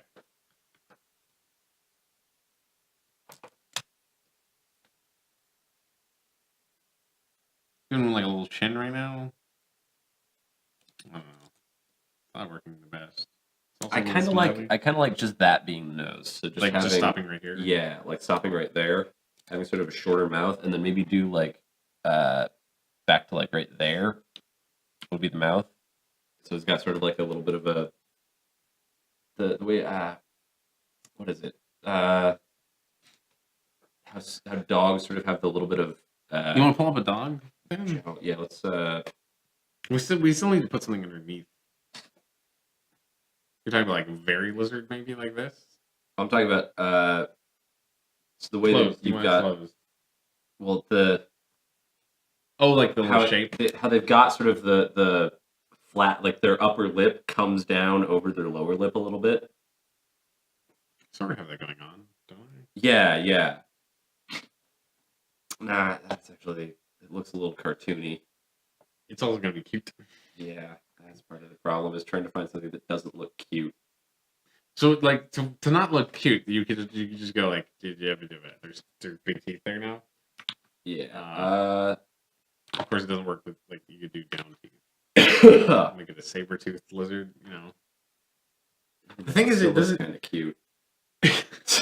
Also, I think we're it's a little away from intelligent. I think right now. Yeah. I think it's a little too bestial. We give mandibles. Mandibles are creepy and weird. True. How Still, do you it's feel about like mandibles? I don't know. We could try it. I think we need to get back towards praying mantis, so maybe mandibles. Praying mantis don't have great. I guess they just have like shapy ones. They're not really. Yeah, they're not particularly spiky. I can't even, like. There's no detail. It's too small. It's just little lines. Yeah. You want to pull up like crab ones, or just type in mandible. Might just pull up. All right, let's see mandibles. Show us mandibles. Okay. So, like some insects, it defines their whole face to have the mandible, where it's like that's what makes the face shape for insects. But we could add that to him, make him like make his face smaller and give him like big old terrifying nonsense. Could. I don't know. It gets really far away from where we are right now, though. Yeah, it's like I like the small sort of Tight face. tight face with not too much sticking out of it.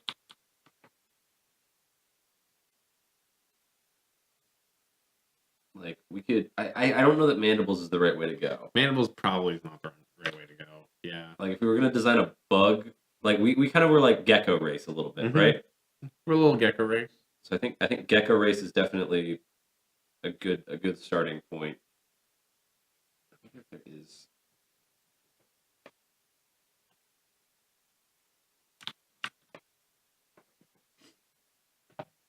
Star Wars gecko race is what you're looking up. Well, here are the StarWarsWikia.com.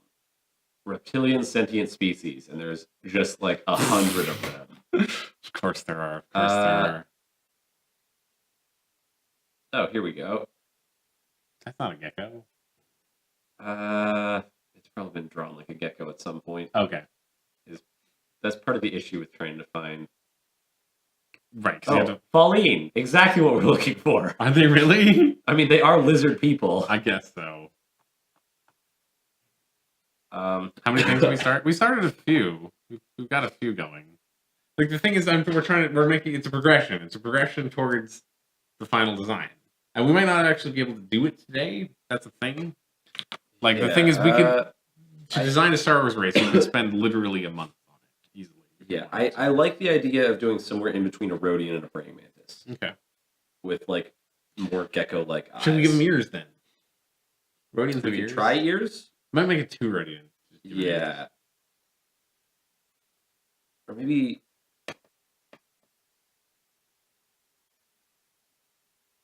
Any winged sentient creatures? There probably are. Oh, there's definitely ways. Oh, there's to do creatures. the bad guy aliens from episode 3. Oh, the Geonosians? The Geonosians. They fly. Yeah, Geonosians do fly. Those are actually very bug-like. They're very bug-like. But I'm just saying as an example off the top of my head. There's also the horribly racist stereotype Thorians. Also from episode 3 and 1. Or he wasn't in 3. He was 2? just in. Was he just in 1? He was just in episode 1. He's just in episode 1? Yeah, Yeah, he flies all the time. The Geonosians are very, very bug-like. Very And that they literally have like bug wings. They're literally bugs.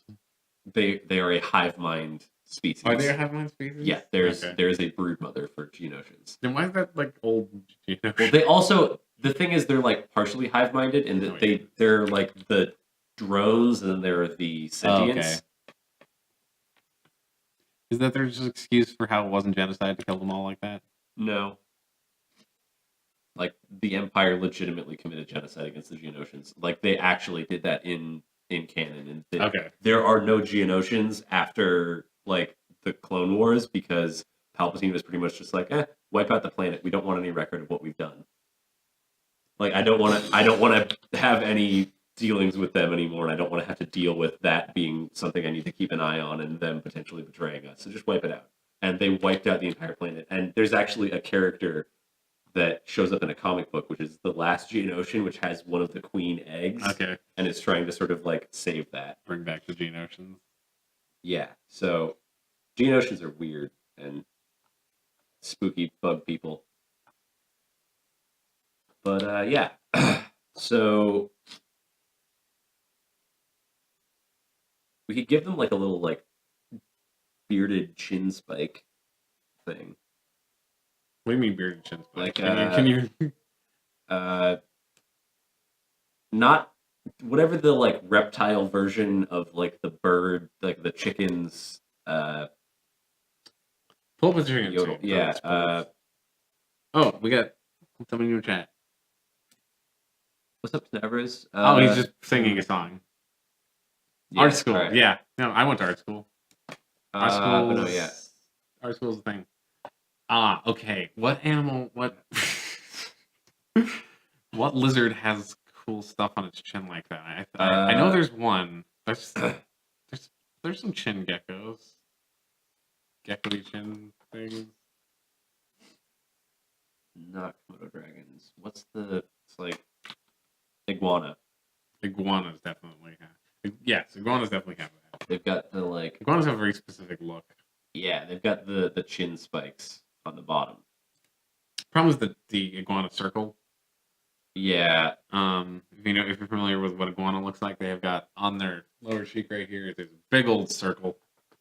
But yeah, like do something sort of. Oh, like you that. just mean some spikes. Just the like the spikes and like the little like beard thing.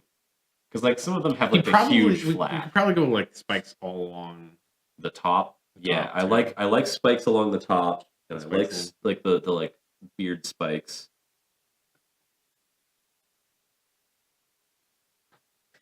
And I think if we give him clothes and a lightsaber, he'll look a lot more like a sentient species.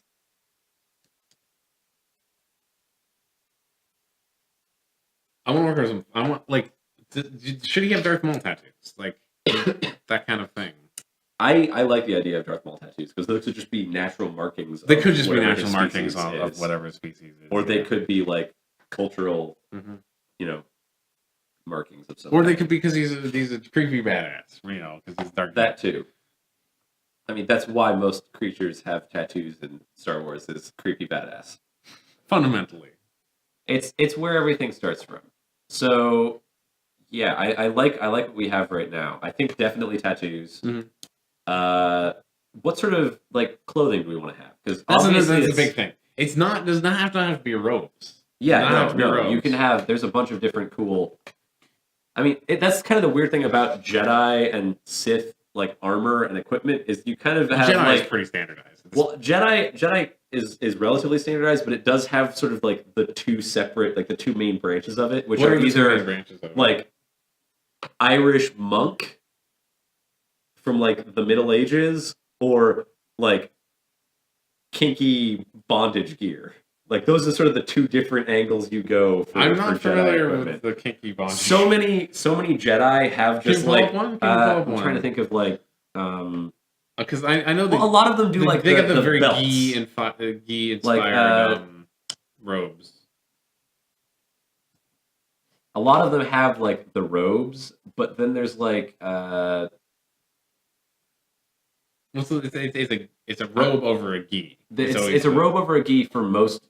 Yeah, for that's like like a lot of Jedi. That's what the traditional Jedi. That's what look is. Obi-Wan wore in the But first then you also one, have then... like I'm trying to think of something because there's like I guess can't think of the name of one. I can't think of the name of It's not great. It's tattoo shape.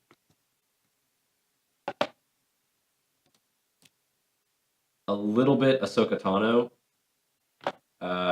in some of her outfits is very It's like Not form-fitting clothing, really. it's like the armbands. Okay. They go with it's either extremely form-fitting with a lot of belts or like very loose billowy robes. Okay. Are the two different directions that Jedi armor typically goes. But then like Sith stuff Sith is are all like, over the place. Sith are like, yes, this man is wearing a diaper. This can man's kill lower me. half is a spider. It's cool. Yep. Sith clothes. Let's take a look. A lot of it is Again, robes are pretty common. but a lot of it is also Sith tend to go even more into like the bondage gear. Yeah, when you said the bondage gear, I was like, are you sure you don't mean Sith? In my head, I was thinking... Sith go either into bondage gear or Death Knights. Is like sort of definitely Death Knights. Like they've very much got the whole Death Knight thing going on. There's some with like You know what might be fun? If we just gave him like... neck armor is a thing. If he had like big plumes. Like a big... Yeah, no, I like that. I don't know how many he needs. I definitely like that. Potentially a little less hunchbacked if we can. But don't worry about that. Yeah, this is just... I'm really working on his face. I just put in some body. Yeah, that's for fine. context. I like this. I like having like the sort of like chunky chin Mm-hmm. for the beard. have spikes on. Like I like that. Oh, these spikes. Well, yeah, like those spikes, and then that. I'm picturing that's sort of where the mouth is. And This is definitely where the yeah, mouth that's is, like, that's his nose, sort of, and then that is his. the thing is, this is like Yeah, this yeah. is directly profile, so it's Yeah. I'm liking what we have so far. I think maybe like maybe make it a little. What am I trying to think of? Like the. I don't. You have to. Yeah, no, give me some I'm trying to noun. think of- Any noun. Spiky head backward, like fins, like the Where? hold on. What? Like so like right here, just sort of instead of having the plumage, it's like the sort of you see it on a lot of dragons in mythology, Sure. like the sort of pull these off for as now. opposed to like the plumes, it's closer to like the. I guess I was thinking they could be like have a bright color to them, like make them bright red. I don't really know what you're talking about though. like that. How it's got sort of like the dragons have like the spiky. Oh, you're ear. talking about like how the whole kind of like a big horn shape. So a But then- little bit, that's but it's then also connected got like to- more horn stuff going down towards the chin section. Like You're talking about like a mane. a mane, but like the lizard version of a So mane. pull up a bearded dragon. Yeah. I think that's the one. I think that is the one. No, that's not the no, one. What's the the collar lizard. the collar lizard? Collared lizard. Is I it the think collar might be lizard? it. That might be a little too That's not it. well.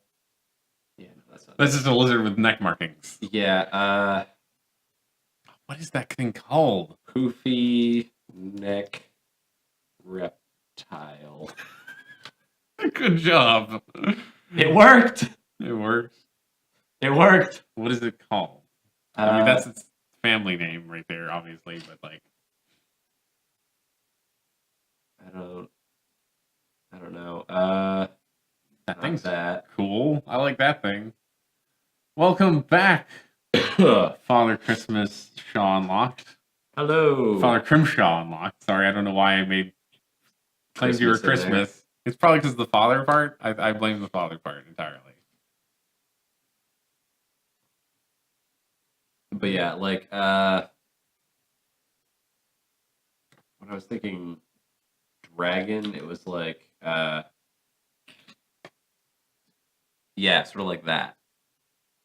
So this is where you're giving him now. This would be like almost a whole crest, like a Yeah. dinosaur crest. A little bit like a dinosaur crest. That's kind of cool. We might still want plumes on top. Yeah, we could definitely go with a couple of plumes. I don't know where. But, like,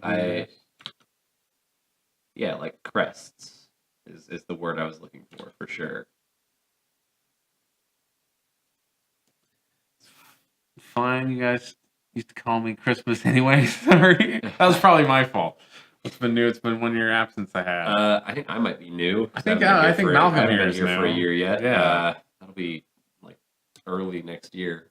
We're doing an art stream But today. yeah, It's we're fun. trying to make a Sith or a Dark Jedi. It's a Sith. But Like, yeah, it's- Sith is pretty much it. But pretty much it. we're doing sort of a lizard. We ended up on lizard Gecko alien. Lizard alien. alien. I'm not really sure why, but that's how we ended up. I think it was because we found the gecko eyes. Yeah, the gecko. And then we were like, this is a good base, and just sort of went from there. But yeah, not much is new, I don't think, beyond just a lot of streaming. Yeah, a lot of streaming. There's a lot of content, We played a lot of video games. probably a whole year's worth of content. But yeah, let's see. Where do you travel to for your travel? Yeah, I'm Malcolm. Yeah, I've been here for what, like A while. I don't know. 10 months now, Something like almost. that, yeah. Because we're in October. We are in October. So I started early January, I think. Speaking of October, did you see all the Overwatch skins? I have not seen all the new Overwatch skins for October. There. And it has a pirate skin. Oh, awesome. Yeah, it's got a great pirate skin. You might have seen the Zenyatta, Cthulhu Zenyatta. cute. Ooh, that's gotta be cool. And there's a new McCree skin. Of course. This time his arm glows and he's like got a crossbow on his back. Cool. Symmetra is a dragon for some reason. Don't ask me why that happened. She's Deathwing today, you know. Oh, the most amazing one, Zarya. You should Google 80s Zarya. There's probably pictures. 80s Zarya? 80s Zarya. There's probably pictures of it on the internet already. I think it's a Y.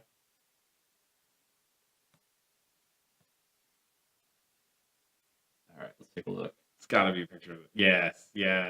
Oh my goodness, Yes. I love it. I love it so much. I don't know if you play Overwatch. I am all about that. Russia and Germany and stayed in the UK a while. Cool. Nice. Oh, you were the other half of the exchange. Nice. Neat. Oh, that's so cool. I love it. I love it so much. Physical decal. Oh my god. Oh, it says get physical on our shirt.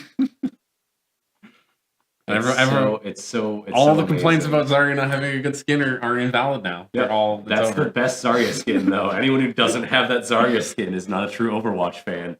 Which means that I'm not a true Overwatch fan because I don't have that skin yet. Are you gonna try to get that skin? I'm gonna go get that skin. Yes. How much I think I have like 4,000 right now. Okay, then you could just. So I can probably just buy You it. can just buy it. But yeah. I don't know if you've joined the global sensation of Overwatch, Crimshaw, but Overwatch is pretty cool. Overwatch is a good time, to say the least. But yeah. Kind of like this guy. He's a little solid. Yeah, I think I think this is definitely a solid looking dude. Can we come up with a name? That's like a nightmare. Yeah, discussing no that. name coming up right now. Okay. If anybody in chat has a name for this species, let us know. Late Overwatch moment. You're addicted to Dead by Daylight on PS4. I am not Dead by Daylight. sure which That's game that is. The horror game where there's the bad guy trying to kill the 4 people. Oh, 4 people have to work okay. together to get to escape. That seemed really cool. Dead by Daylight, I think, is definitely a good game. I think that's Dead by Daylight is not Dying Light. It's a different game. Dying Light was the strange child of Mirror's Edge and Dead Island. Yeah. I thought it was originally a Dead Island sequel, and it might actually be story-wise a Dead Island sequel. Cool. I put it in production lines. It definitely was. So yeah, I definitely like what we have now. This is a good. We're in a good place here. We're in a good place here. Might have gone a little over top with the plumes, but hey, he's a Sith. Yeah, we could even just cut out that front plume. I think it would make him look a little more streamlined because that one like comes out a little too much. A lazy way. That's fine. Yeah, that looks real good. I need some more marking on him. I think is what I really want, like just some shapy lines. Undly, the people from planet Youngerit. Ibrak. Ikbrak? Kind of like Ikbrak.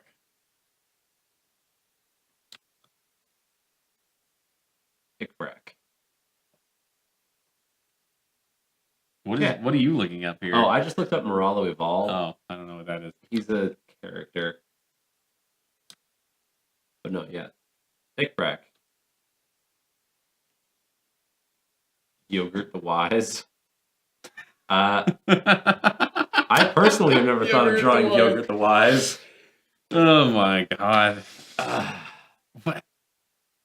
Why bother? Raspberry.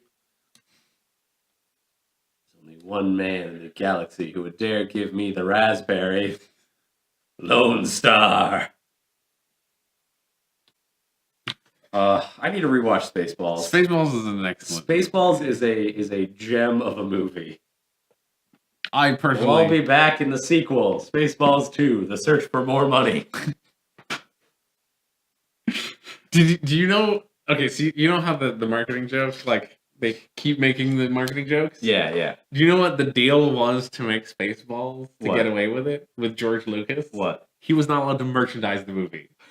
it somehow makes Spaceballs like deeply funnier. It's amazing because they have all of the merchandise jokes. Like just because of the merchandise jokes. I think it's funnier. also because like Star Wars is so heavily merchandised. Yeah.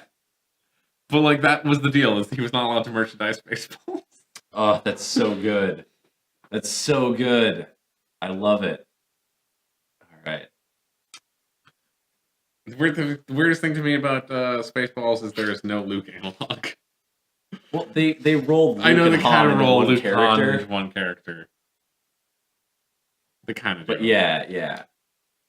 It's like, well, it's kind of because Luke is the most cookie cutter person you've ever met. Like in the original, like in episode 1, right? Luke is the boring. most vanilla cookie cutter character. Luke stays boring, honestly. Fair, he does stay pretty boring, but he gets a little more interesting after some other stuff happens. But he's Darth Vader is interesting, and Yes. Luke hangs out with Darth Vader, and he tricks people into thinking he's interesting too. All right, it's the classic social move. You find somebody interesting to hang out with, and then you're cool too. Mercedes? Yeah.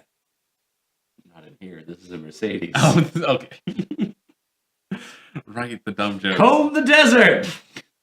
Have you found anything? Yes. Yeah. We ain't found shit!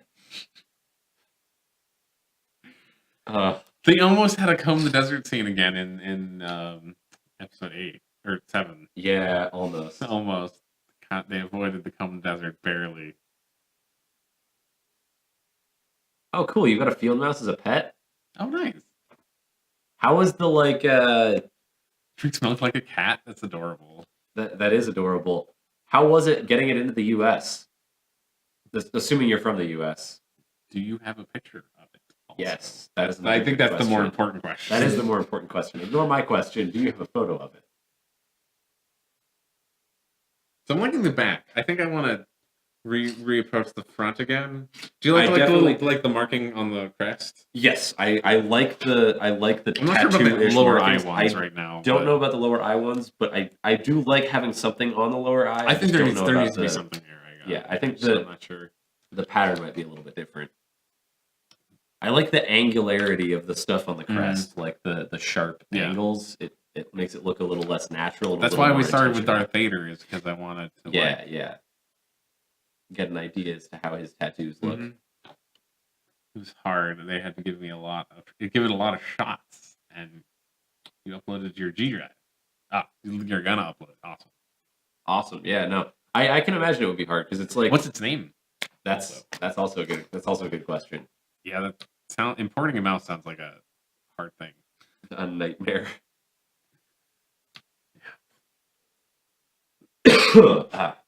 I don't know anything about like bringing animals to the United States. I know a little bit about bringing animals to Hawaii. I know a little bit about bringing animals to the UK, where everything has to be quarantined for like 6 weeks before they can. Same thing with Hawaii. It's like you're not allowed to bring anything in that might possibly have any diseases. Mm-hmm. Well, because Hawaii, they care. I don't know if UK has rabies or not. Hawaii does not have rabies. Yeah, they're very keen to keep it that way. So what they do is you have to put your animal in there for long enough for if it had gotten rabies, like it was infected the day before you brought it to them, that it would show symptoms. It would show symptoms. So it's and like potentially be dead. Yeah, it's like a month that you have to leave your animal in there with them. Yeah, which seems like horrible to deal with. Yeah, you have to send your animal a month ahead if you want to bring it. I mean, or you just don't bring it for vacation. Well, yeah. That's quite the animal vacation. But don't you want your dog selfies to show up on Instagram? Beach dog selfies? Yeah, then dog beach selfies in Hawaii. Who doesn't want that? All right, I will be right back. Do we want to take a quick break? Yeah, we should probably take a quick break. About time. Yeah. Let Primshaw finish uploading. Yeah. Come back to this. I'm gonna go blow my nose real quick because I'm dealing with some allergies because I'm allergic to the 2 trees out front of my house. Oh, that sucks. Which is the worst. Specifically the leaves. So we'll be back in like 5 minutes. We'll be back super soon. See you guys in a little bit. And we're back. Hey, welcome back. That mouse is adorable, Crenshaw. It's a Mount Hughes mouse. Like, my goodness. Mm-hmm. So cute. So cute. His name is Caesar. I want one. A field mouse? Mm-hmm. Do you have any pets? 1.5 dogs and a cat. What's wrong with the other half of the dog? I don't technically own it, but it's been living with us for the last 6 months. Whose dog is it? My step-cousin's. Is this guy? Is it? He shouldn't own a dog because he can't really support having a dog, but... Well, my question was: is this you? Do you assume this is going to be permanent at this stage, or is it still? Yeah, he's getting the dog back at some point. Reasonably, I don't think that myself and Sarah could take care of this dog, as it's huge. What kind of dog is it? Well, he's a mix of some kind because he's Okay. He was rescued, big dog. but he's one part. As best we can tell, it's what's a Crown Vic? The lap tanker. I don't know. But as best we can tell, he's a Great Dane Hound mix. With some pit bull in him because he's in LA. Because every dog in LA has a little bit of pit in them. Do they really? It's the most really common breed of dog to end up like mixed in LA because pit bulls are everywhere. Knows something. Maybe you should have like that kind of thing. I don't know, but yeah, Crown Victoria. That's a no, yeah. Google. Okay. Search Crown Victoria. I had a friend with a Great Dane, and Great Danes are, if it's even as half as big as a Great Dane, man, that's a big dog. Great Danes are He's huge. Like, so this dog weighs more than my girlfriend does. This dog is 100, or no, this dog is like 85 or 90 pounds right now, and she's at most like 90. Mm-hmm. So it's a big dog. It's a huge, huge dog. Oh, so a cop car. Okay. Cop car. Yeah.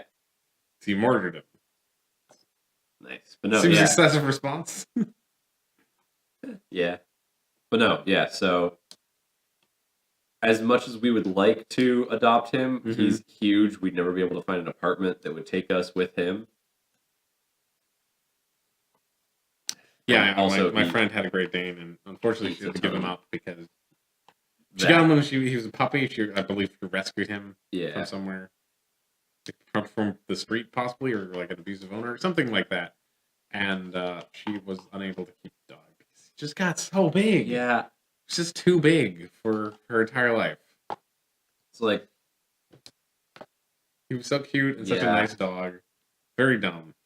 Yeah. Is yours dumb? Oh, he's as dumb as a sack of bricks.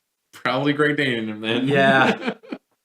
I think one of my favorite things that he continues to do, despite having done it hundreds of times before, is he does not understand the concept of our screen door being locked.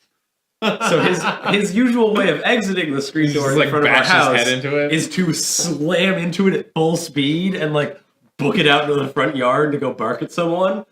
But like half of the time the door is locked. So he will just like, if you've seen that gif of the manatee squishing against the glass behind the kid, it's like that, but with a dog. Because he'll just be like, whoa, bump! And then just sort of like, why is this door shut? Why are your doors shut to the public? Like, I can imagine it. I don't know what this gif you're talking about is, though. Yeah, if I search manatee squish, it auto completes to manatee squish gif. The internet is the place. Just sort of flattens itself. What? It cuts off early? I'll find it and link it in chat. Malcolm found literally the There we go. Okay. It's a cute. Manatees are cute. Wait.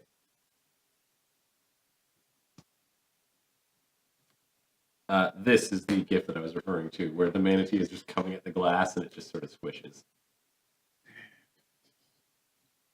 You like a little like sharp shape. Yeah, I like the little sharp shape Okay. at the bottom of his mouth. Can you pull up a lizard again? Like Yeah. I just want some snout reference, like some nose. Let's see. The actual hole.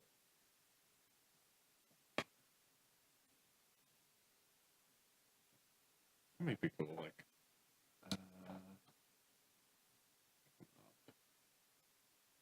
Like the complex.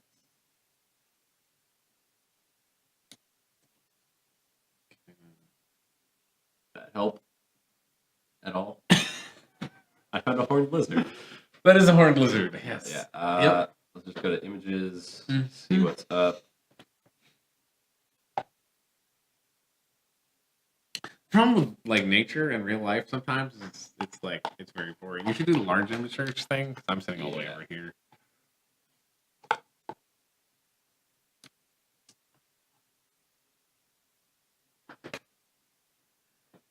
There we go.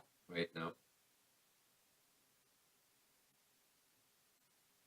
Should we have hair, like a lot of hair coming up behind his headdress? Beautiful, long, flowing mane. There we go. Okay. Sure. That helped Yeah. a little bit. A little bit. He's not really scaly as he currently stands. Potentially could be scaly in the future. Just a lot of work. Yeah. Scales, I imagine, are a little hard to do. We have to come up with like a system. Yeah. And you also have to interlock. Yeah, you have to draw each one. That's the shitty thing about art is like you can't just be like make it scaly and then just You can't just have a scale paintbrush to put on. You can build them, but you kind of can, but also like you can't do curves nice like that. You're still gonna have to do a lot of work even with nice scale. You always. Also, in this program, I don't have the skill set to make a paintbrush that is that complicated. So we're not doing it. Yeah. We're not doing it. He might be scaly though. He probably should be because he's so lizardy. Yeah, he's very lizard-like.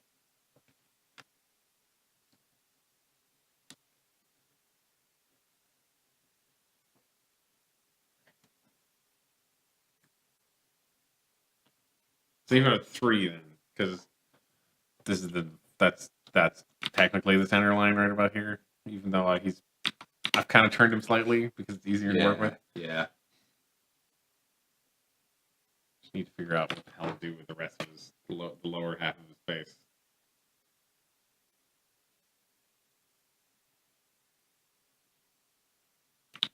He probably if I give him a spike there, he's probably becomes just too flamboyantly everything spiky and pointy and stuff.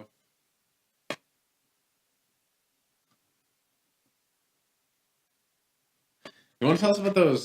So the new Star Wars trailer just came out, and you were really excited to talk about the book in it. And I would like to actually know what the hell that is. All right, so and how we know about it. The thing that has me really excited about the new Star Wars trailers in Episode 8 is that it looks like they're going to go into the Journal of the Wills, which I don't know as much about this as I want to because I haven't done like the full deep dive digging into everything and finding all of the resources and stuff about it. But the Journal of the Wills is basically... We're going to do a primer on the journal. It's gone through several different like versions of what it is. Originally, it was the script that Lucas wrote for the original Star Wars, like his original plan for it. And it just sort of existed as a weird thing there. Then it went through another version where there was a character named, I think, Mace Windy or something. Windy. Yeah. That, no relation. Mace Windy, no relation. No relation. I hope she introduces herself as Mace Windy. No relation. I don't even know if it was a girl. It sounds like it should have been. Probably. Mace Windy. That's possibly the best Star Wars character. Like, I don't care which one came first, if Mace Windu came first or Mace Windy came first. Either way, amazing. A good choice. Yeah, in early drafts, George Lucas ostensibly planned to use the Journal of the Wills as a plot device to connect the Star Wars galaxy to our own. because originally it was supposed to be told, like Star Wars was supposed to be a story told by somebody else. That was a frame story. Yeah, and frame story. Yeah, so that's what the Journal of the Wills originally was that it was going to be sort of that, but then the Journal of the Wills made its way into the actual Star Wars universe, and the Journal of the Wills currently is just sort of a Jedi relic, apparently, right? So the Journal of the Wills is a legendary record of the events of the galaxy. Okay. Ostensibly, the journal is maintained by the Ancient Order of the Wills, a mysterious group of beings. Now, one of the things about the journal, and this is sort of like a myth about it, is that supposedly if you wrote in it, you could change the law, like what happened in the universe. I hope they don't go that way. They probably won't. It's also the reason that it's highly suspected to be showing up now. So this is just reading straight from the wiki page, but as far as the behind the scenes, it doesn't have as well as not having a clear beginning, the style of the journal is inconsistent. The first saga is expository, while the written in past tense with a third-person perspective. Another known excerpt is from an early script draft, which is written in poetic style, reminiscent of many religious texts. So it sounds like it could be like a religious thing, or it's a little bit like. So we really the Bible don't of Star Wars. Yeah. We don't really know what version of the Wills is going to show up in the movie right now. So why do people think this one is this is what it is? Because it's very clearly like I don't know that other people think that. I very much think that because it's first off, we've seen a quote from the Journal of the Wills that happened at the beginning of I forget which, I think it was Rogue One. I did not know that. I did not know that. I did not notice or do not remember. Probably would have been Rogue One. I mean, I guess it could have been 7, right? It might have been 7. So I just found the Journal of the Wills Wikipedia page again. Let's see. There's probably an appearances thing, right? Yeah.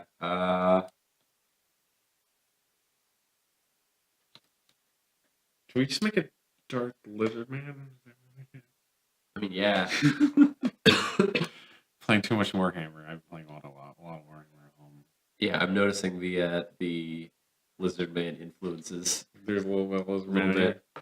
Gotta go, Crimshaw. Well, nice. All right, have a good day. Thanks for showing up, my man. Thanks for showing us Caesar. Caesar look cute. Adorable.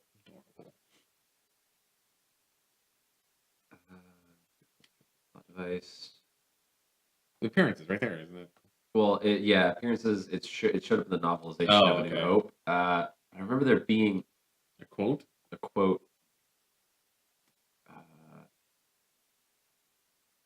There's a quote right there.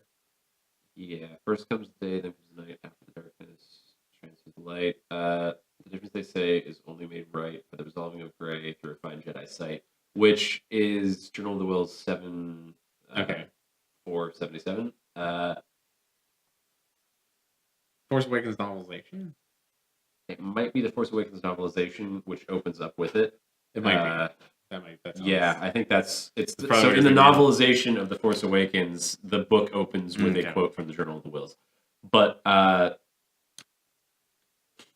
the reason that I think it is that that's sort of the only big important book that's ever been mentioned at all in any of the Star Wars lore is the Journal of the Wills. So it's like, oh, this is clearly something big and cool and interesting. Like, and I am a big fan of it, despite having not dug as deep as I would like to have into the Journal of the Wills. It's a very cool concept. But yeah, there's been a bunch of different stuff that has showed up with it. I'm going to copy this now, and I'm going to take him and make him small. I'm sorry, I'm just so used to Photoshop. It's been a while since I used this program because I've been working on my iPad. Yeah. So it's been a minute. So I've not ruined. Don't worry, I've not ruined. Yeah. I made a copy of that. I'm going to put him up in the corner so I can do some more drawings of this guy.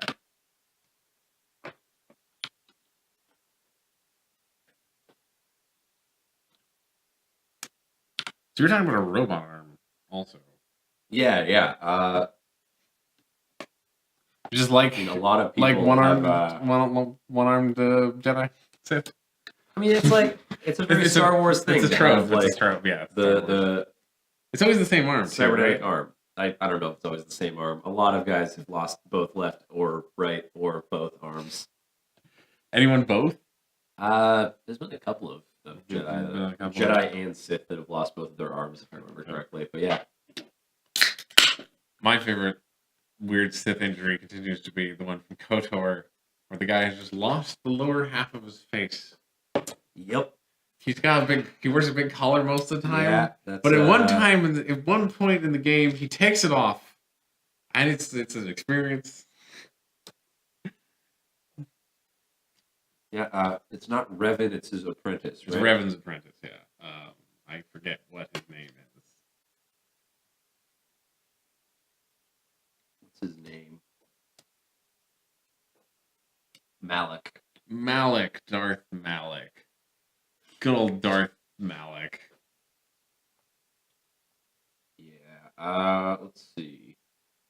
Man, Revan has a canonical appearance now? No, I don't think so. You sure? There's a picture right there that's labeled Darth Revan. Right here? Yeah. That's not the canonical appearance. This is all Legends. The Revan doesn't have a. I'm sorry, I'm sorry. Revan has an appearance now. This is this is what he looked like before he fell to the dark side in the KOTOR games. Because I'm pretty sure there was a cutscene or something. There's not. No? No, because you're playing as Revan, so you can make your character look like whatever you want them Fair. to. So, that's probably just like that's probably from the Star Wars the MMO. Yeah, okay, yeah, that has to be where it's from. I'm just disappointed. We can probably find out if we click this. I can tell the style of the MMO. I'm just disappointed that they actually made him a man. Yeah. like a character man, like a person that isn't whoever you wanted him to be. Or them to be, I guess, because Revan sometimes was a lady, occasionally. Or like Revan was also a Twi'lek. Yep. Just played this game again. It's been forever.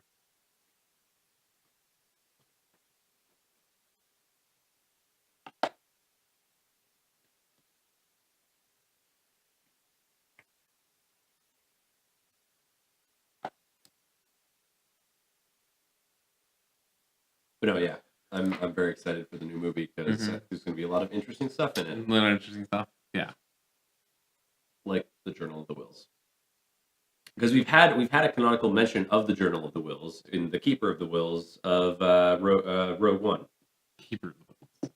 Because that's what Baze and the blind guy were. Oh, they were Keepers of the Wills? Yeah. Keepers of the Wills? What's his name? That means they blew up the Wills, right? Yeah, that implies there was a temple there that was potentially had some of the wills in it, but like they also might be on Space Ireland or whatever, right? I know that's probably who knows, not Ireland, but it's Space Ireland. That's pretty much what it is. I'm just saying, like, Ireland is slightly bigger than that rock that Luke is on. Only slightly, just a little bit. Just a little bit. We're from California, one of the biggest places.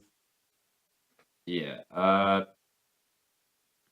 Like Alan, whose family is from El Salvador, just told me that El Salvador is the size of LA County, approximately, slightly larger than LA County. Which I can believe. What is his name? What? The blind guy. I don't remember what his name is. They barely use names in that whole movie. Also, mostly he just died tragically. He didn't really do much else. What's his name? Hold on, I got this. I can figure this out. You seem to be just searching for the answer and not actually. Yeah, I am just searching for the answer. Cheer It. There we go. Cheer It. Cheer It Imwe. Cheer It Imwe. Okay. Played by Donnie Yen of Hitman legend. Hitman.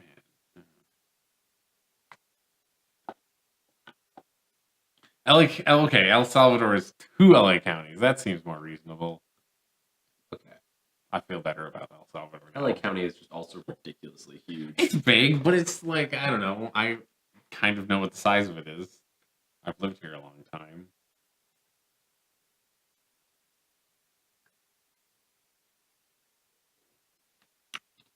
But no, yeah.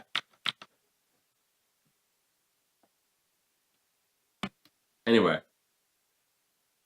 Star Wars. I'm excited. Yeah. I'm very excited. Excited. It should be a good time. I have not bought tickets yet, but that's because Can I'm you buy lazy. tickets yet? Yeah, they just went on sale. Okay. Like With the trailer and stuff.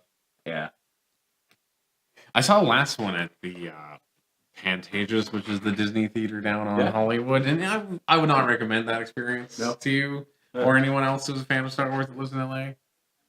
I was in the balcony on a bad part, and like I didn't get a good view of the screen. Couldn't see anything the whole time. I would have preferred to have just seen it in a regular movie theater. Yeah, I pretty much just that's my plan. Is I'm going to see it in a regular movie theater. I get to see Baby Driver as well, which I really want to see. Baby Driver is real good. Baby Driver is an excellent movie.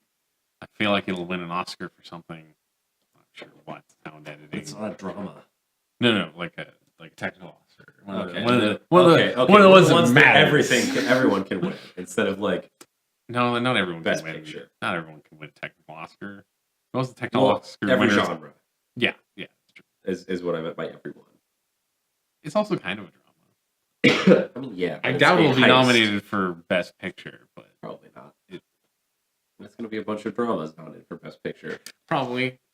Starring old white men. Probably. Some of them star young white women too. Fair. Actually, the winner last year was about a gay black guy, so that's something, I guess. True. Right? Yeah. Moonlight won, didn't it? I don't remember anymore. I might be making things up. I'm untrustworthy. Yeah, Moonlight won. Okay. I did not like Moonlight, for the record. I didn't think it was about enough of anything.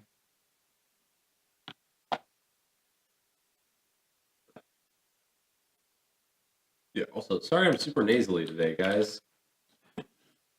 Just the terrible allergies. Just terrible allergies in general. I've had terrible allergies. Not in a while, thank God. But yeah. Terrible allergies are terrible. I blame that dog that is half mine because we were chasing him around the front yard and kicking up a ton of dust, which proceeded to have me breathe in and then promptly die. I'm not alive right now. I'm actually controlled by a large collection of pollen in my nasal cavity. Sometimes it feels that way, doesn't it? That's about it. Who needs anything else in life?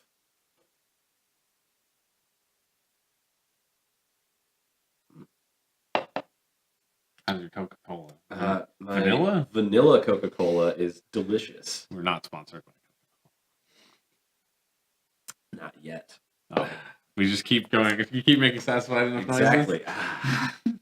Just. No, now this is getting gross. This is getting. You know what would be a lot of fun is to actually be there for that recording session. Also, the real question: I've been trying to record. Do they actually drink Coca-Cola? Do you think, or is it just like just water? I don't know. I can say that I've been sort of there for recording sessions where just all that happens is that, because I've been trying to record a podcast, but it's with a bunch of nerds who are usually pretty tired when we start recording.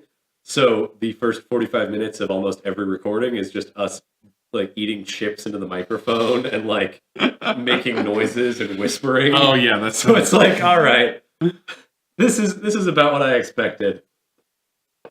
Can't do it that way. Can't do what? Can't do it that way. What? Record things with people eating chips into the microphone. That's why the first 45 minutes are not us actually recording. It's just us setting up everything before we do the actual recording. But there's like 45 minutes on every recording that is just us like burping into the mic or like lovely, just lovely, breathing into it heavily. You should sample the best ones, like at the end after a minute of silence, just for those people who don't hit pause. Those people who just listen in a long loop. Just the next episode plays after this one finishes. Mm-hmm. But yeah. Actually, that brings me back, like, back when iPods were a thing. Oh boy. I had a song that had like a bonus track hidden on it, but it was the worst thing because whenever I listen to music or stuff like that, I never I'm usually not going next or I'm doing often art. So like what would happen is it would break I would be doing stuff, listening to the song, and then silence would happen, and like halfway through the silence, I would completely my whole flow would be broken because there's no new song. And then by the time I got to the iPad, the secret song would start playing. Yeah, no, it's the same thing. The song that I know actually has that is I think it's Malibu by Tenacious D. Mm-hmm. Has like 7 minutes of silence followed by another song, which is the most annoying thing ever because I listen to it on Spotify and I never skip songs on Spotify. Is it like that on Spotify? It's like that on Spotify. That's messed up. Well, it's because they just uploaded it and we're like, yeah, sure, we got this. And so on Spotify, like Malibu is like an 8.5 minute song or something. Mm-hmm. Like even though it isn't. Even though it's two separate songs that are each like 2 minutes. There's a huge chunk of silence in the middle. Like they should be sued. I want to sue them in a court of law. Artists, Tenacious D, where are you? I'm gonna find it and tell you guys how long the song is. Tenacious D, where are you?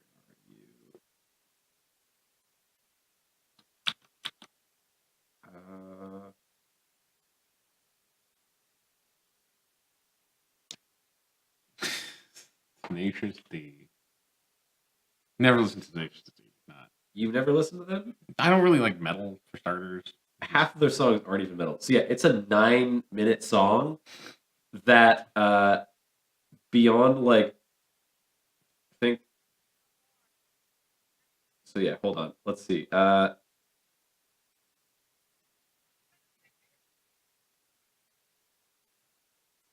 Looking for the end of it. There we go.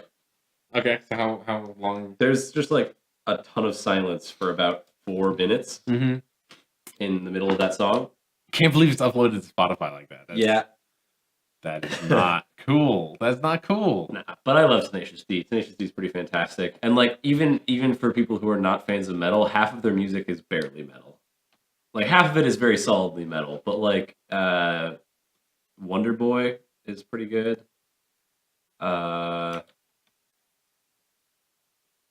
It's almost metal in a lot of areas, but they never quite go full hard into the metal for some of the songs.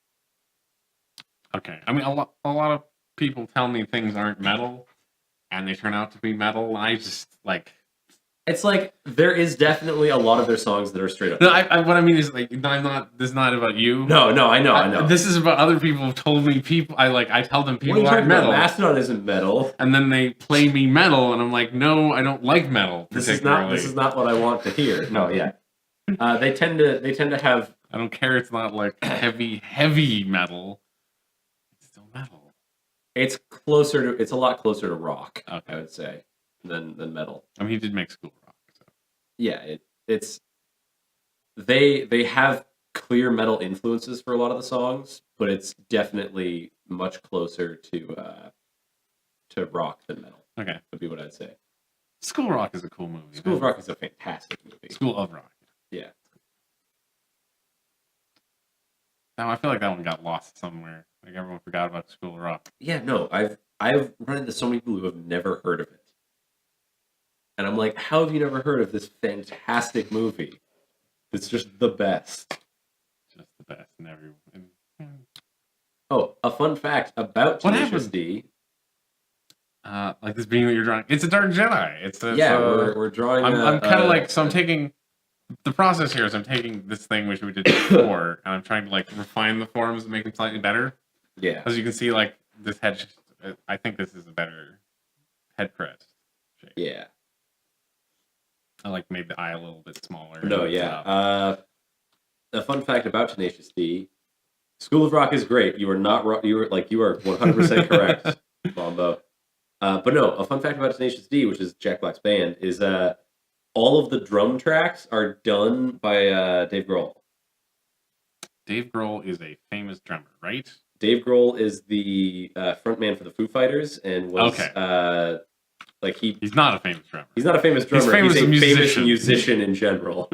But he has played music in so many bands that it's like he's known for Foo Fighters and Nirvana because those are the two big ones that he was a part of. Those are some significant bands. Those are significant bands. But he has played music hold on, I'm gonna search real quick. List of bands Dave Grohl has played in. Foo Fighters, Nirvana, Tom Petty and the Heartbreakers, Scream. And it's not even like these are only the bands that he's professionally played in. Mm-hmm. But he just will show up and play music in other people's bands when they need somebody to fill in, like as a drummer or like a guitarist or a singer. Like he'll just be like, "Yeah, I'm down." Like, okay? So my question is like, is Dave Grohl sounds like a great guy, but it's like, is part of the reason Dave Grohl's like a frontman for a whole bunch of really successful bands, so like they won't let him play the drums anymore, and he just like really wants to play the drums? I don't know. Like Foo Fighters started out as basically just like the entire first Foo Fighters album was basically Dave Grohl's way of coping with Kurt Cobain's death. Mm-hmm. Was he did the entire album himself in like 3 weeks in his garage using all of his instruments. And then he started bringing on people to actually play regularly as Foo Fighters became hugely popular because it's a fantastic band and it's got a lot of great music. But the thing is, Dave Grohl is just like, everybody likes him because he's just a genuinely likable dude. Like he's just a real cool guy. So he just like will show up and like I think he's played in Metallica. He's played in like why not? A bunch. Right. He's played in like a couple hundred different bands at different points. That's crazy. That's like just over the years. Speaking of comedy movies with music in them, have you seen Pop Star Never Stop, Never Stopping? Is that the Justin Bieber movie? No. Or is that the spoof of the Justin Bieber movie? I don't think it's a spoof of Justin. It's not a spoof of a Justin Bieber movie. It's the Lonely Island movie. Oh, I don't think that I have seen the Lonely Island movie. Okay. It's all right. It's pretty all right. It's Lonely Island. Lonely Island. Do you like Lonely Island? Yeah, do you like, I'm a fan of Lonely Island. Andy Samberg. That's his name, right? That's the main guy. Andy Samberg, and then Justin Timberlake is on there sometimes. Justin Timberlake is in the movie, yeah. Like he's not one of the main members of the band, but he's in enough of the songs that he like has an honorary role. He's in the movie. Justin Timberlake shows up. Yeah. I mean, he's also like Justin Timberlake wants to be a movie star. He already is, I guess. I don't know. It depends on how you count it. He is a movie star. He just like, man, Justin Timberlake's a funny dude. I think those markings work really well. Yeah, definitely. I agree with that. It's funny though because Justin Timberlake refused to sing in anything for a while because he wanted to be taken seriously as an actor, but at this point has just given up because like it's what made him popular. He also sings in Pop Star, Never Stop, Never Stop.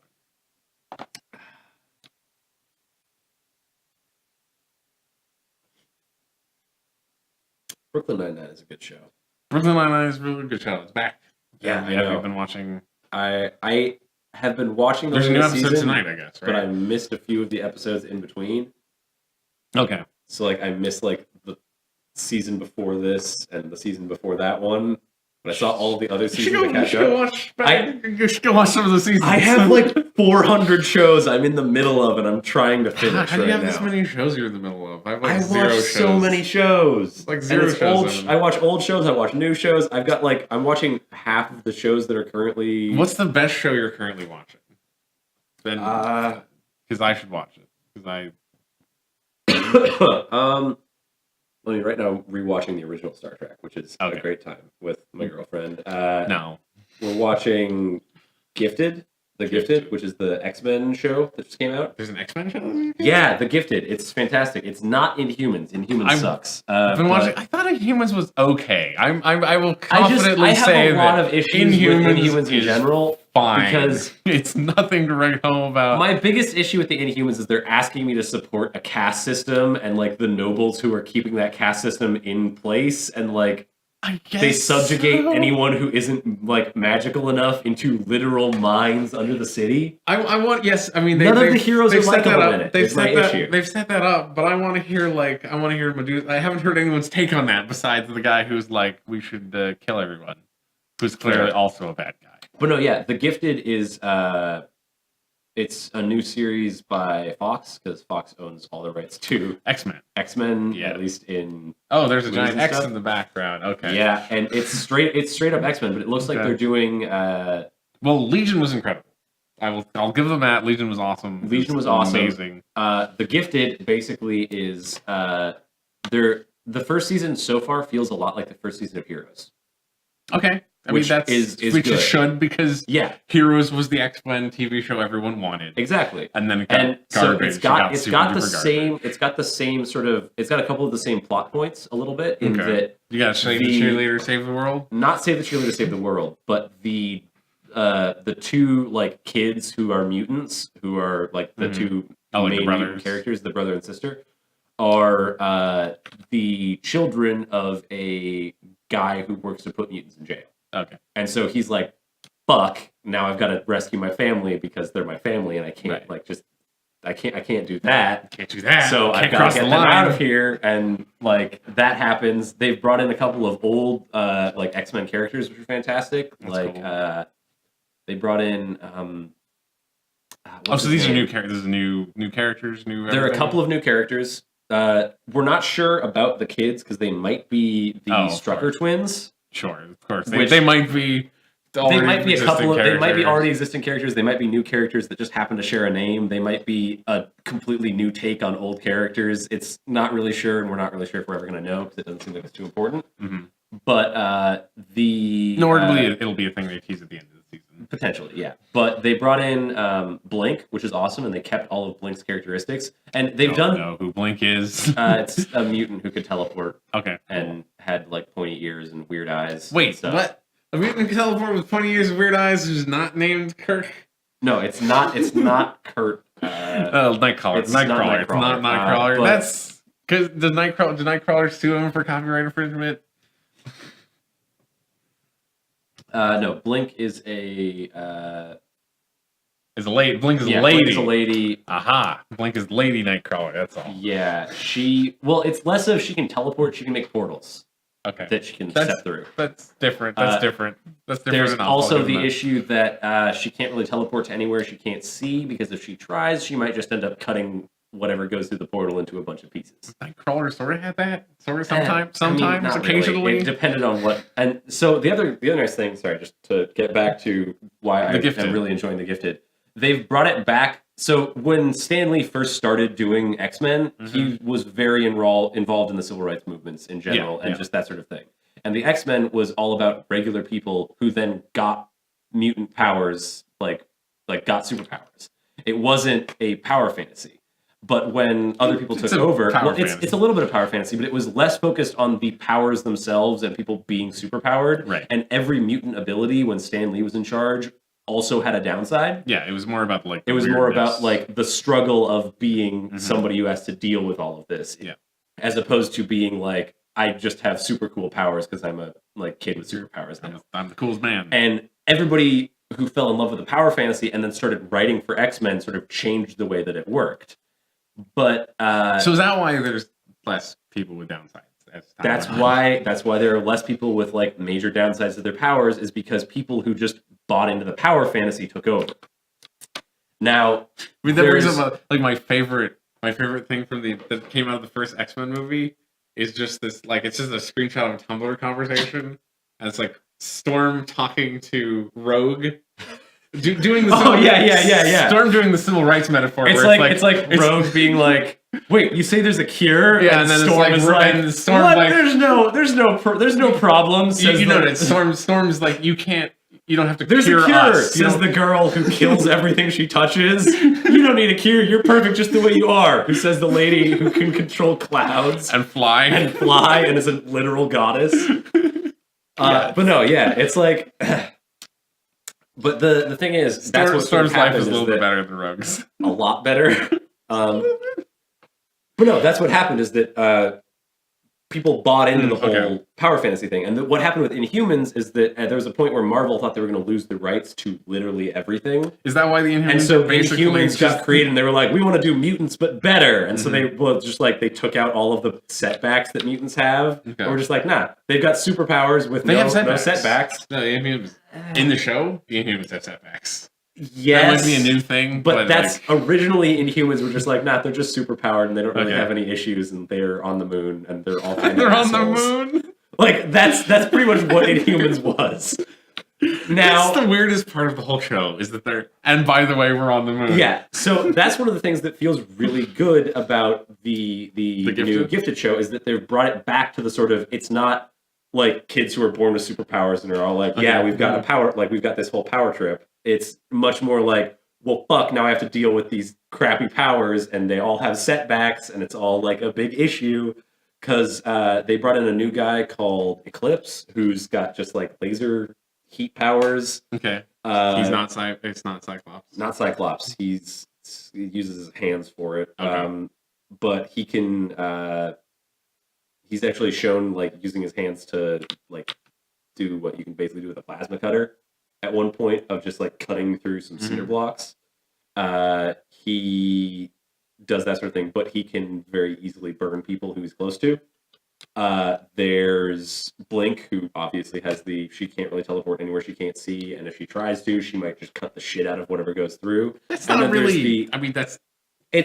She's also got the physical defects, which is what a lot of people have, is that they look very obviously like, kind of like weird monster things. Yeah, which is Kurt had both that and the fact that when he teleported, he literally went through hell. Like that's what happens when Kurt teleports, is he goes to hell. I mean, it's a little bit more vague than that usually. I mean, barely. It's like he shows up in the Brimstone dimension. The Brimstone dimension is distinct from hell.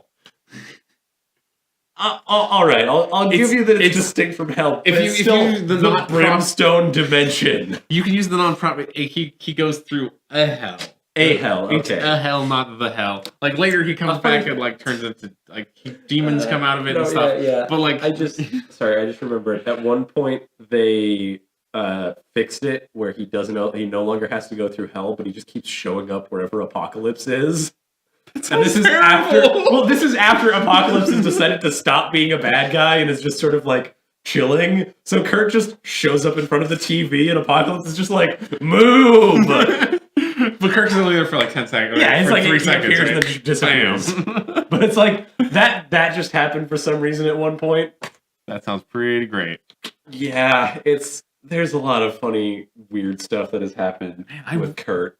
I wonder what would happen if Disney got hold of the mutant rights. That would be potentially awesome. It could be. I could see it being really bad. I could see it being really bad. I could see it being horrible, but I could also see it being good if they got the right people to actually write for it.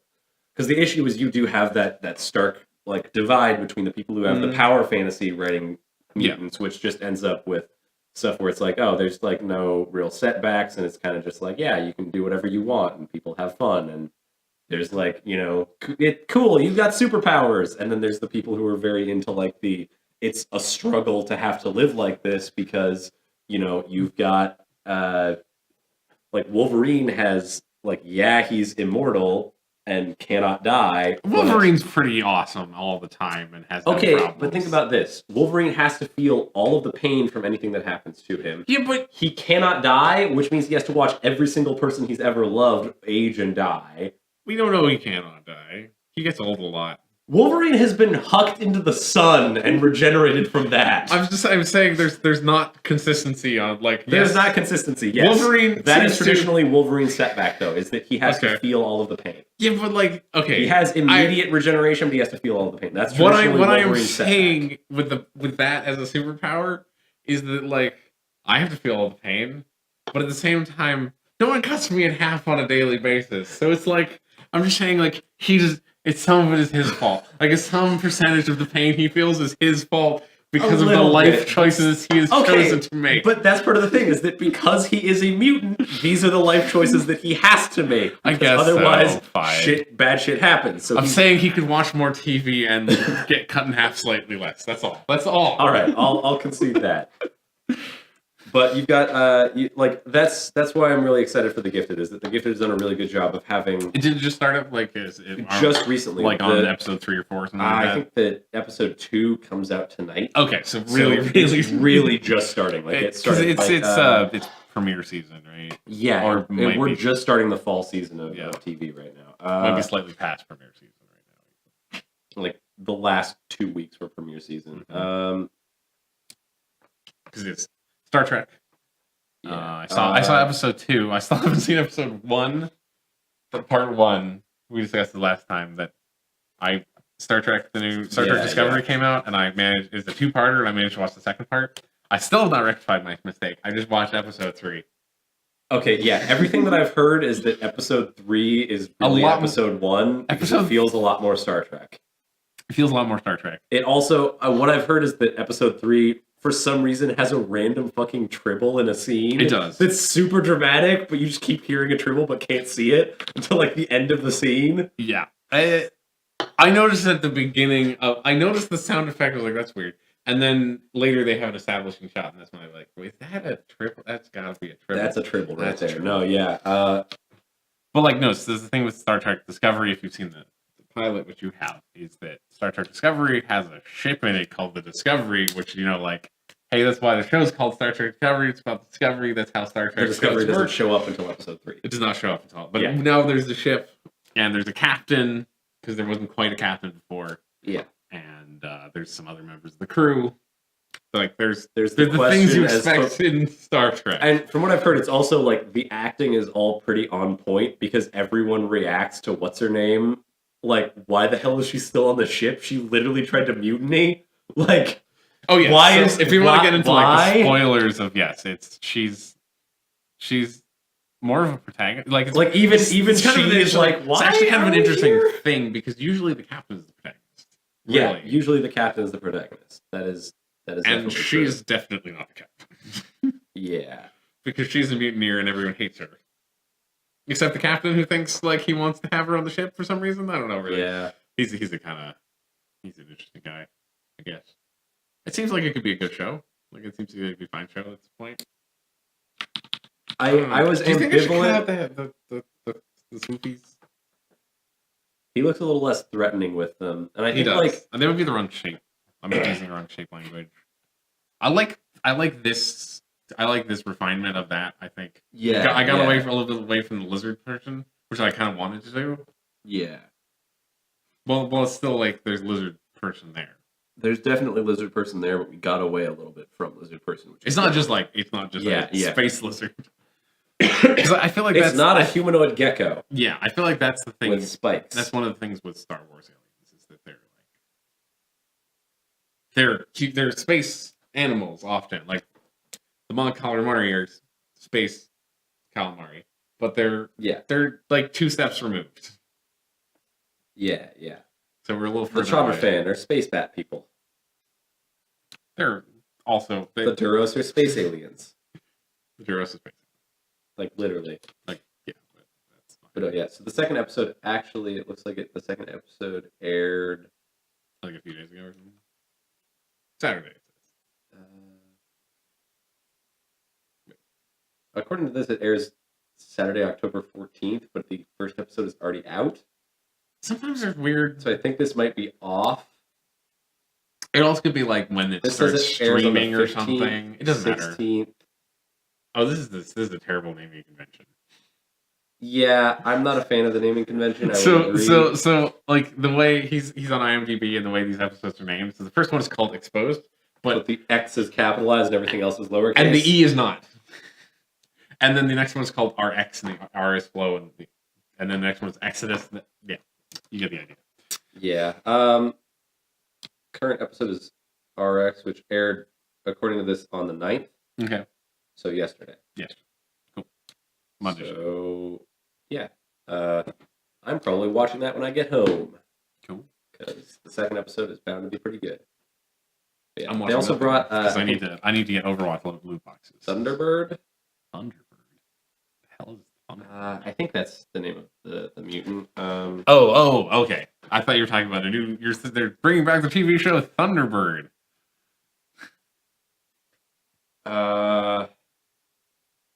Yeah, Thunderbird. Originally, he was a little bit of a like Native American racist stereotype. With the name Thunderbird. Well, Thunderbird and the fact that this was his outfit. It's a Native American with a bird on his chest. A huge bird. He had some interesting powers in that originally he used to be able to just grow giant. Oh, is that guy? I think so. Okay. Yeah, let's take a look. Ant-Man stole his power set. A little bit. And I think he might be the Thunderbird. Might be the guy that dies in the Civil War in the comic books. He kind of ends the Civil War by dying, and they reference that moment in Civil War, the movie, by making Ant-Man grow big. Potentially, yeah, but no. I don't know if it's actually Thunderbird. Or maybe it might have been. No, it's not Goliath. Goliath is a different guy. The original manifestation of his mutant superpowers was when he wrestled a bison charging a small, like a little girl. That was when his superpowers showed up. Come on, Mark, you can do better than that. That's the original thing. You could do better than that. Yeah, what are his powers? Okay, so we're gonna make a story about a Native American mutant, and so we need to give him the moment that defines his character by how does he get his powers, and then somebody in the back just says, "What if he's wrestling a bison?" And then everyone's like, "No, that's a terrible but nobody. We can do better. We can do better." And then they just sit there for 3 hours. And then everything was worse than that. Is that what this tells me? Is that everything Marvel could come up with before that was worse, and it's now that is the best. And then they talk themselves into maybe that's cute and not racist.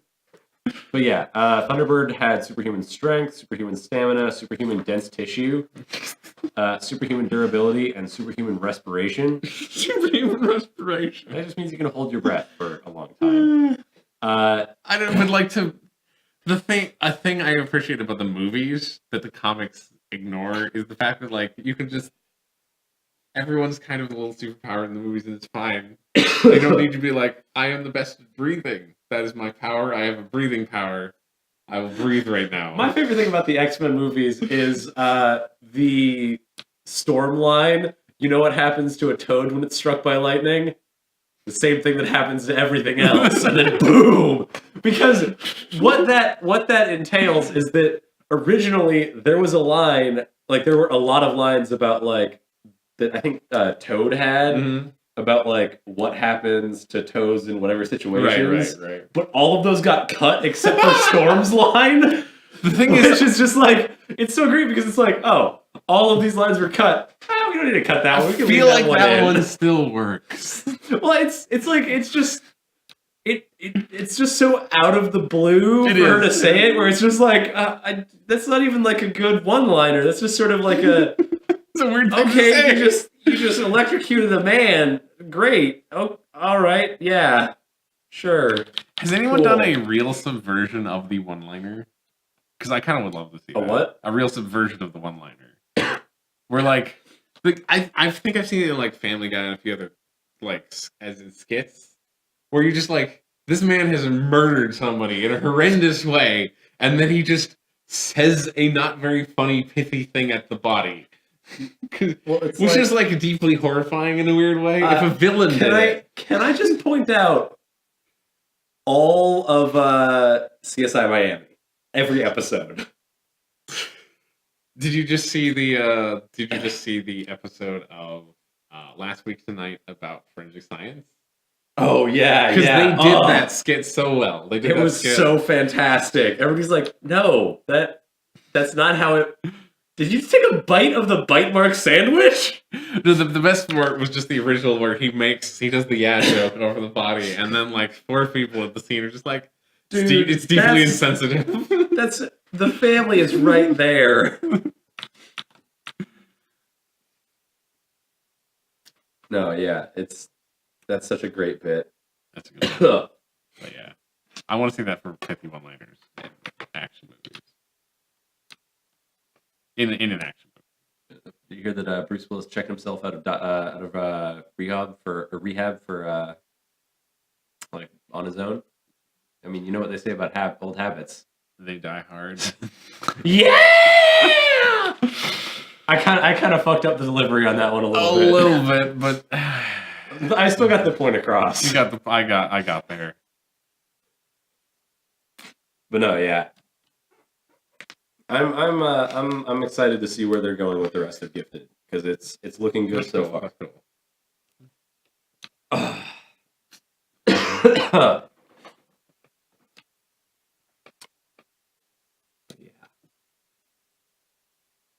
There's a lot of fun just weird stuff that has happened in comics over the years. Comics are a thing. It's just yeah. Like just yeah. Well, I mean, like they're like everything, but comics especially though. But the thing I feel like separates comics is that it's the same characters and often a similar continuity, which is kind of different than most other things, where they don't have the continuity aspect. So like the same creators will make a comedy and a drama, but no one claims there's no like overt markings that they're in the same universe. Yeah. Whereas in comics, you have sometimes running at the same time. There's a deeply serious Batman comic, and a comic where Batman is like Adam West Batman, yeah, where he's going pow and stuff, and then one about like his children dying, and they're like next to each other Robin, in the store. hand me the shark repellent bat spray.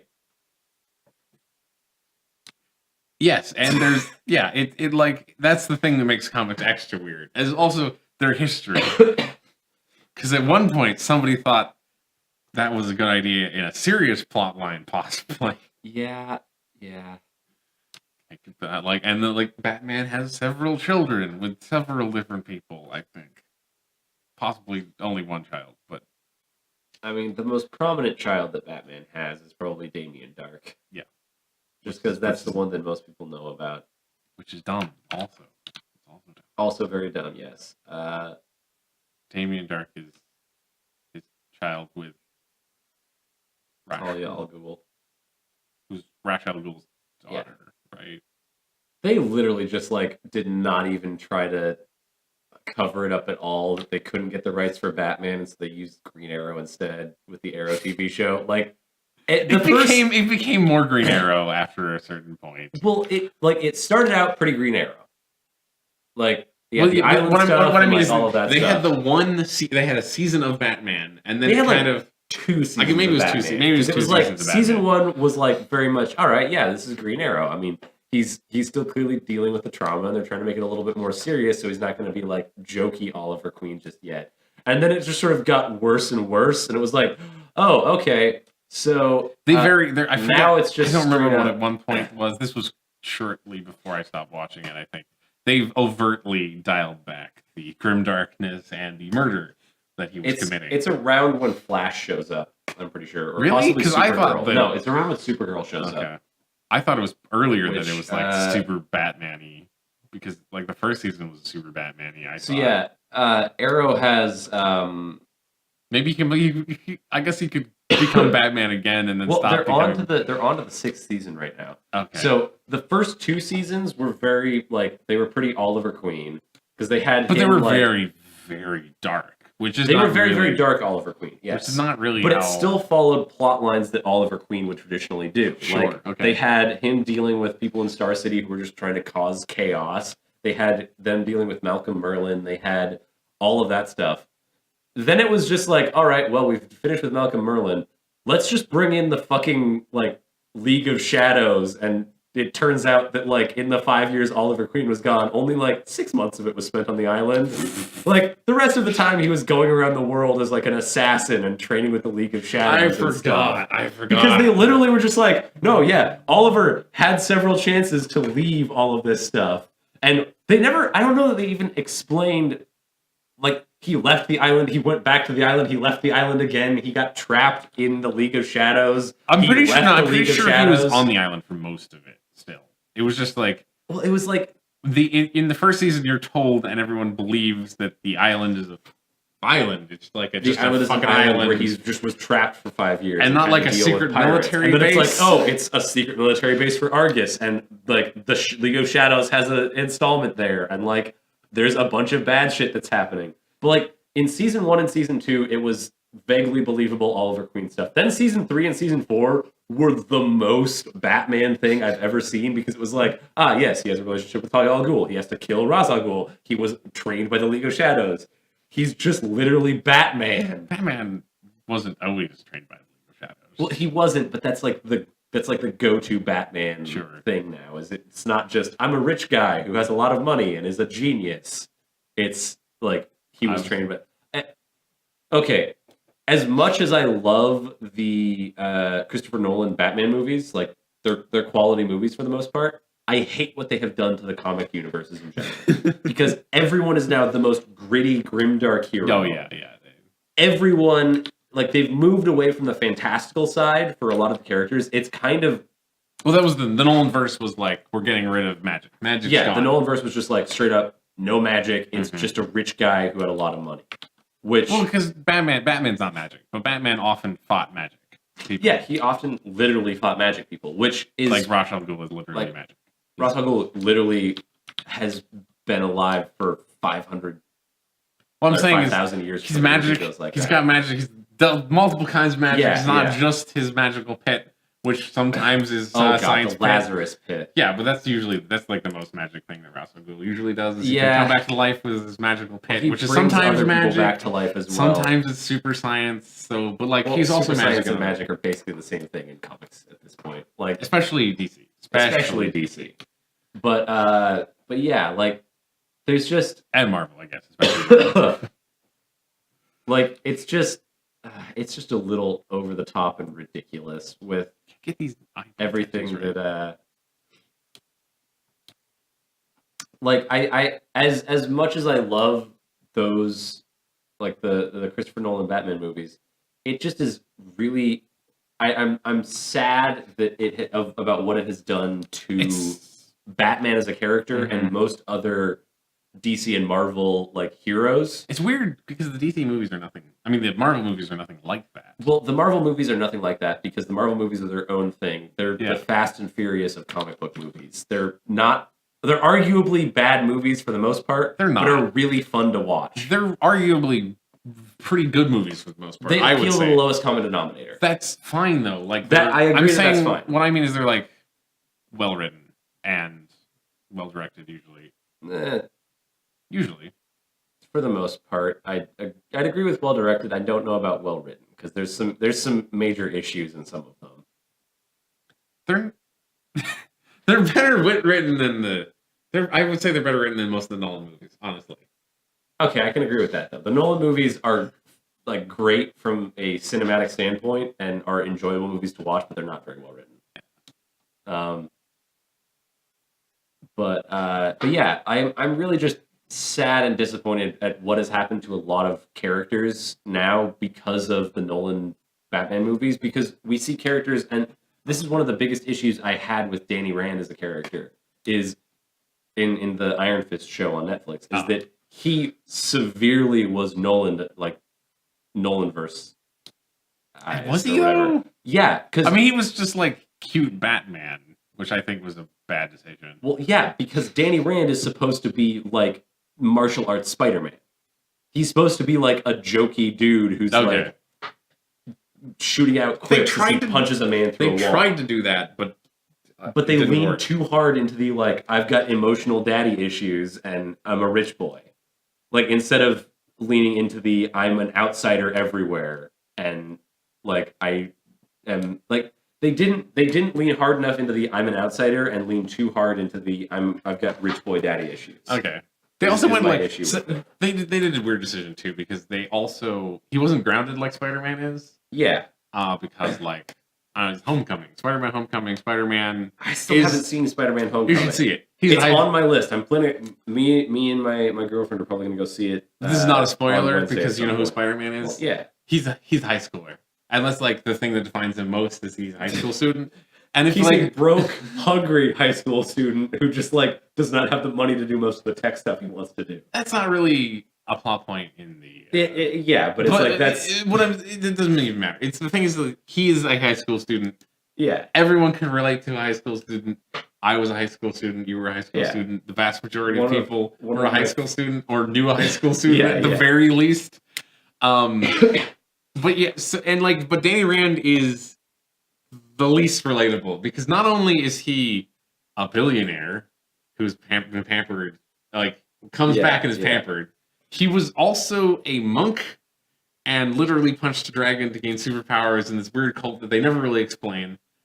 It's just they did not do a great job. They did not do a great job. What I'm saying is he's like in the show. He's like so over the top and like so under the top in this weird way. At the same time, it just doesn't work. The original Iron Fist like character does have the same origin story for the most part, but they don't. Rather than being, they don't talk about it a lot, right? Yeah, they don't talk too much about his origin story. It's mostly about his struggle trying to figure out where he belongs because he's no longer a rich person when he comes back. From what I remember, unlike Danny Rand. Well, no, Danny Rand originally Danny Rand is not. Well, we're just going to call the Netflix one Danny Rand. Okay, so that's a shitty original Iron Fist. When he comes back from Kunlun and training with the monks and everything, is no longer rich? I don't think he's rich, or if he is, it doesn't play a huge part in his character. Sure, it's less about the fact that he's like a former billionaire and more about the fact that like he's trying to figure out where he belongs because he doesn't have like a lot of the cultural stuff from being raised in New York, and he's not fully part of Kunlun because he was originally from New York, so he doesn't really belong anywhere. Like he's struggling with this. I've got to figure out who I am, which they didn't play into hard enough for it to feel like Iron Fist. It was just sort of like, yeah. And the other thing is that, like, and this is more of from a technical standpoint, but it makes the show not as good from a writing standpoint as well because of the way it works. Is the actor they got to play Danny Rand does not know how to fight. Like he cannot throw a punch that looks real. So Daredevil seems to be better at martial arts. Daredevil's way better. No, Danny Rand. I think textually in this universe, Daredevil's better at martial arts than Danny Rand. I think that's textual. Honestly, it does not make any sense. Though. Danny Rand literally trained since he was 6 to be the best martial artist ever, and has magical dragon powers to punch through anything. I think the thing you like, and this might be disappointing to a lot of fans for legitimate reasons, is that like Danny Rand is the magical punching, and Daredevil is the best at martial arts because Daredevil is blind and like knows what's going to happen. It's got this weird precognition. Yeah, bullshit. But even so, Daredevil. Also, I really think that Daredevil and Batman should have reverse names. Like really, they have each other's names, and you can't convince me otherwise. There's been a mix-up along lines somewhere. Well, think about it. It's like, so Matt, what do you do, Matt Murdock? Well, I'm blind. I use echolocation to fight. I fly around the city at night, like jumping off of stuff. okay, what's your name? Daredevil. That doesn't seem quite right. Shouldn't you be Batman? And then it's like, Batman, what do you, like, Bruce Wayne, what do you do? Well, I'm very rich. I use my money to terrify people. I have a horrific visage that is afeared from criminals all around. What's your name? I'm Batman. Shouldn't you be like Daredevil or something? Like, no one's pointed this out before. This is great. It's not even like what Batman doesn't even have like the same thing. The Batman's literal justification. One of Batman's justifications is literal, just like the first actual justification. He saw a bat. No, a bat flew into his house. That's it. This is he was staring out the window like Newton-esque. Like if Newton had been a superhero. Well, he would have been Apple Man. Yes, like if Newton had been a superhero, he would have been Apple Man. That's why Batman is Batman. But it's like what does Batman do? Well, I go around, I dress up in dark clothes, run around the city beating up criminals because I have a lot of emotional issues. Daredevil. What do? I fight criminals using echolocation and martial arts, and like I'm really good at traversing the city in the dark.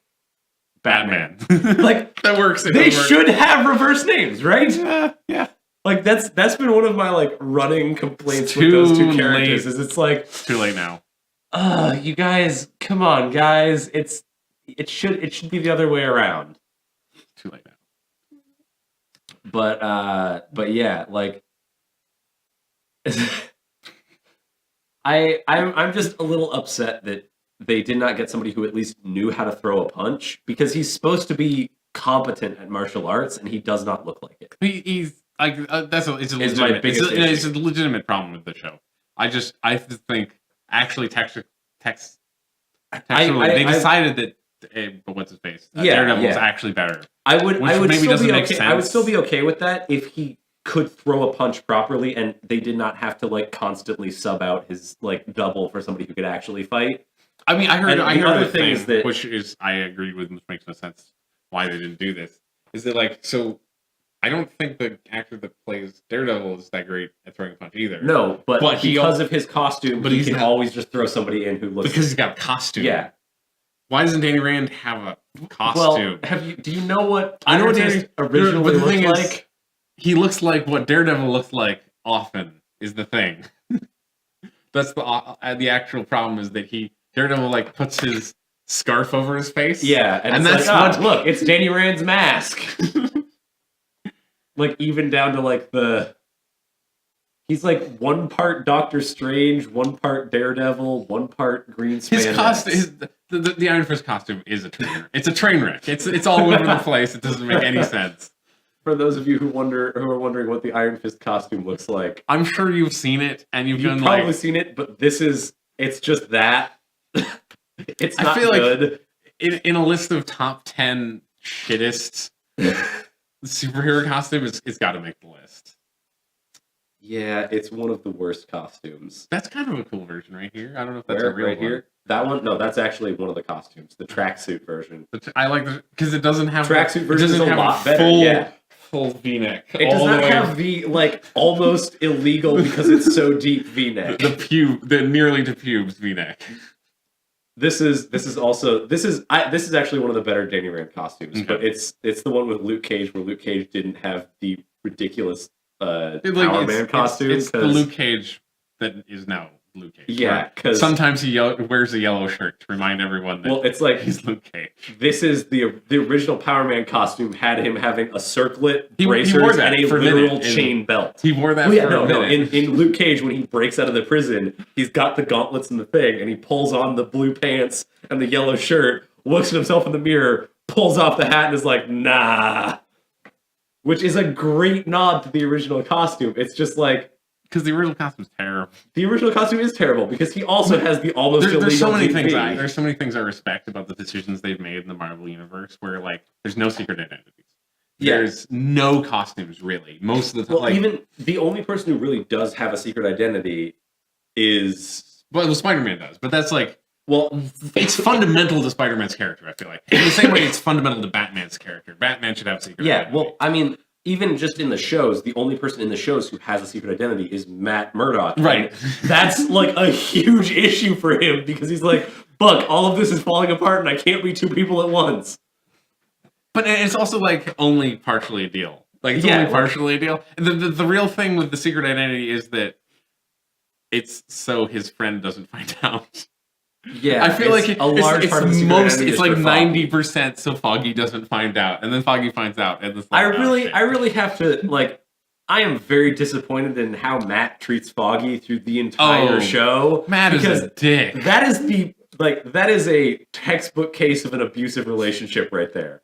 Like, Foggy is a fantastic friend to Matt the entire show, and Matt just is shit to him the entire time. I also love that Captain America has a costume because it's a fucking costume that he literally, that's my favorite part about Captain America is that his costume is literally just a because costume. they were like, all right, let's dress him up, and they were like, okay, cool, let's just throw a bunch of stars and stuff on here because he's a super soldier, but like, I mean, no, but they keep doing it too. Yeah. Like, that's why he continues to have that in the it's future. like we need you to look good for photo shoots, dude, and like. Tony Stark has a costume because it works. It's a combat functional. suit. It's entirely functional. No, it's not entirely functional. It's Okay. because Tony Stark is a vain motherfucker. It's mostly functional. It's like, mostly functional, but like no. Let me rephrase. It's justifiable. It's justifiable. It's extremely justifiable that Tony Stark has a costume, but Tony Stark also has no illusions that he is not Tony Stark. It's true. Yeah. Like it's straight up just I am Iron Man. Like you all could go fuck yourselves. Yeah, it's The lack of costumes was a really good decision, I feel like, on their part. Like Thor just wears what's basically. Thor just wears his Asgard outfit for the most part. I guess and Doctor Strange now has an outfit because he's got a magic cloak. Yeah, I mean he's got the magic cloak. Was the magic cloak a thing from the comics, or did they? I think it was, but they may have embellished that. Doctor Strange is a character that is a little bit.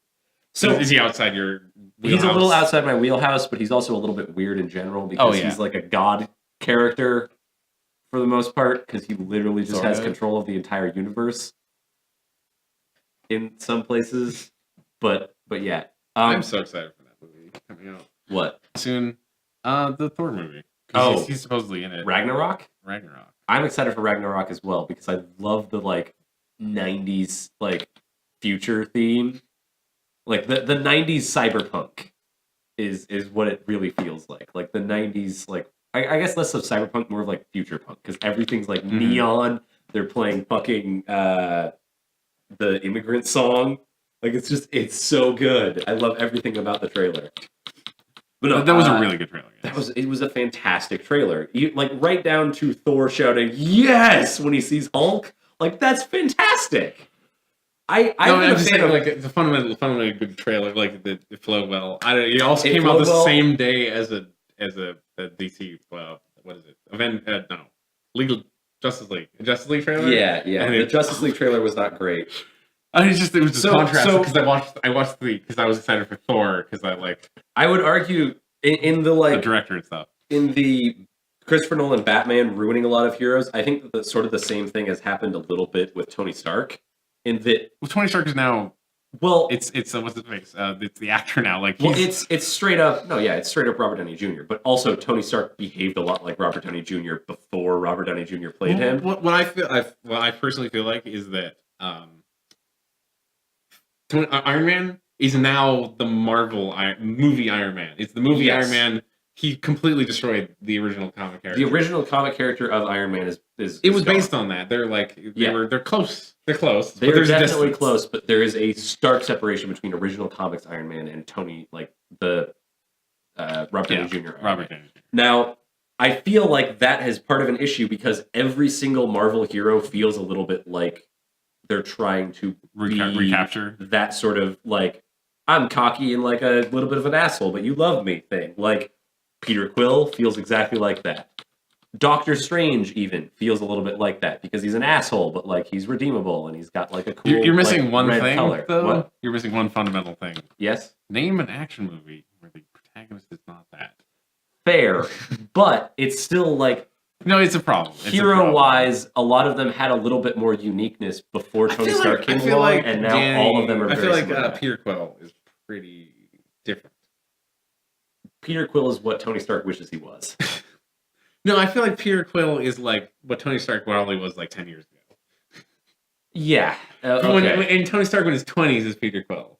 Yeah, 20s, he's still like an irreverent, like badass cornball who just like does what he wants because he's like, I don't give a shit.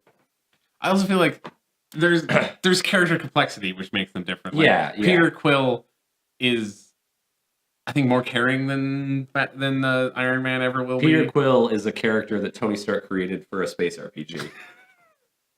Have you not seen that? Have you not seen that Tumblr theory where it's like all of the Guardians of the Galaxy movies are just a role-playing session? Well, it's a D&D game with the characters from the Avengers. Okay. Because Thor plays Drax because he doesn't really understand like anything. He doesn't understand a lot about like basic stuff on Earth, but wanted to play somebody who was really good at fighting. So he played the greatest like fighter in the world. But that's the secret, though. Drax is not very good at fighting. Black Widow is Gamora because she wrote out a huge, very like intricate backstory and like wanted to have like this very badass character. Tony Stark is Peter Quill. The game is being run by Bucky, and Cap is just fucking with Bucky and brought the character of Rocket because he was just like, yeah, I'm a highly intelligent raccoon with a gun fetish.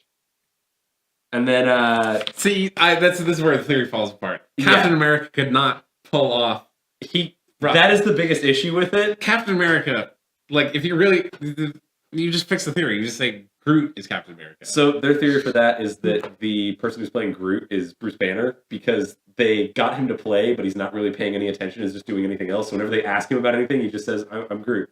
I feel like it's better. But Captain America is messing with Bucky by just saying, "I am Groot" to every. That seems much more like Captain America. I agree. And then Bruce Banner is in on the joke, so he's sitting next to him, being like, because I feel like this version of Bruce Banner would do that. Would be the Rocket to a Captain America, just like smiling at.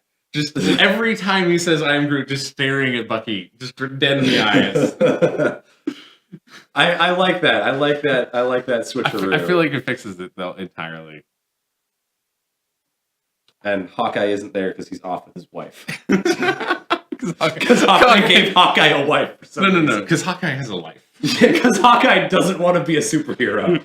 No, it's because Hawkeye has a life. Like Hawkeye is fine with being a superhero. He just also has a life. That was one of the best parts about. That was probably the best part about that whole the Age of Ultron movie. Yeah. The farm scene. See, I'm just sad that they like that. That's another character who sort of has lost a little bit of his like. My biggest Hawkeye thing that I'm sad about with a lot of the newer like Marvel heroes and DC heroes and just Marvel and DC stuff in general is that they've gone away from the characters who are just snarky as hell with their villains and just like sassy. And like we still get there's Jessica Jones. Well, yeah, there's Jessica Jones, but she's just like kind of a little bit of an asshole in the way that she does it. That's what modern snarky is, though. I know. I think, but it's like I miss like the Peter Parker characters, and I've heard that you should watch. I've heard that Homecoming perfectly captures that, which is why I really want to go see it. And I just haven't gotten around to it yet. But it's like I miss the characters who spend the entire time just like joking at the bad guy as they're just like, no, yeah, I'm just like your friendly neighborhood Spider-Man. Like you might want to see. I'm just saying. I'm going to see Homecoming. I'm probably going to see Homecoming like tomorrow. Okay. Like it's in the next couple of days. I'm going to go see Homecoming, or I'm going to see Homecoming at some point. But like I miss that because there used to be so many characters like that, and there just now aren't.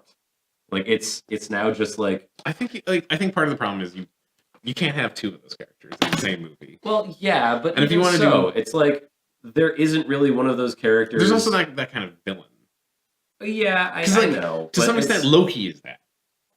A little bit, but he's Logan is the villain side of that. Yeah, they don't quite capture the old feeling that used to have. Because there used to be a lot of different heroes, and they never usually showed up together. And when they did, it was just a joke fest and was great. But like Oliver Queen used to be that. Hawkeye used to be that. I don't think the DC ever is going to get there because they're just so serious. DC is very serious about everything. They used to be okay about it with several of their heroes and several of their villains. I'm just saying the movies. The movies are never going to be there. I'm hopeful for The Flash. The Flash, whenever the Flash movie happens. The Flash movie and the Flash in that. And I'm also actually hopeful for Aquaman. Because it's I don't know about Aquaman. I'm hopeful. I need to see this movie just because I need to see I need to see the because Jason Momoa can definitely do that kind of character because he's done that kind of character before. What is he like acting? Atlantis. Stargate Atlantis. I did not see. He played like a dude with a huge gun who just was kind of hilarious. But see, I only know him as Khal Drogo. Yeah, the thing is, Khal Drogo doesn't really serious character who never talks. Yeah, but what I mean is like Khal Drogo is a guy with muscles. That's the fundamental character of Khal Drogo is that he's got some really nice chest muscles that Daenerys wants to touch. Beyond that, there's not like much to the character. But no, yeah. And I feel like he was cast in Iron Man. I mean, he was cast as Aquaman because he's got really nice chest muscles, so he could take off his shirt a lot. And he can also, like, he was born in Hawaii. Was he? Okay. Yeah, like, there's a great... He's like one of those awesome Samoans like The Rock. Yeah, there's a great interview where an interviewer asks him, like, if he needed to, like learn how to swim or surf for, like, Aquaman, and he just goes... I'm Hawaiian, bro, and it's the best reaction ever. But no, yeah, like he's done a lot of very like serious characters. Like he was Conan in the 2011 Conan movie, and I did not see that for obvious reasons. He was in Baywatch.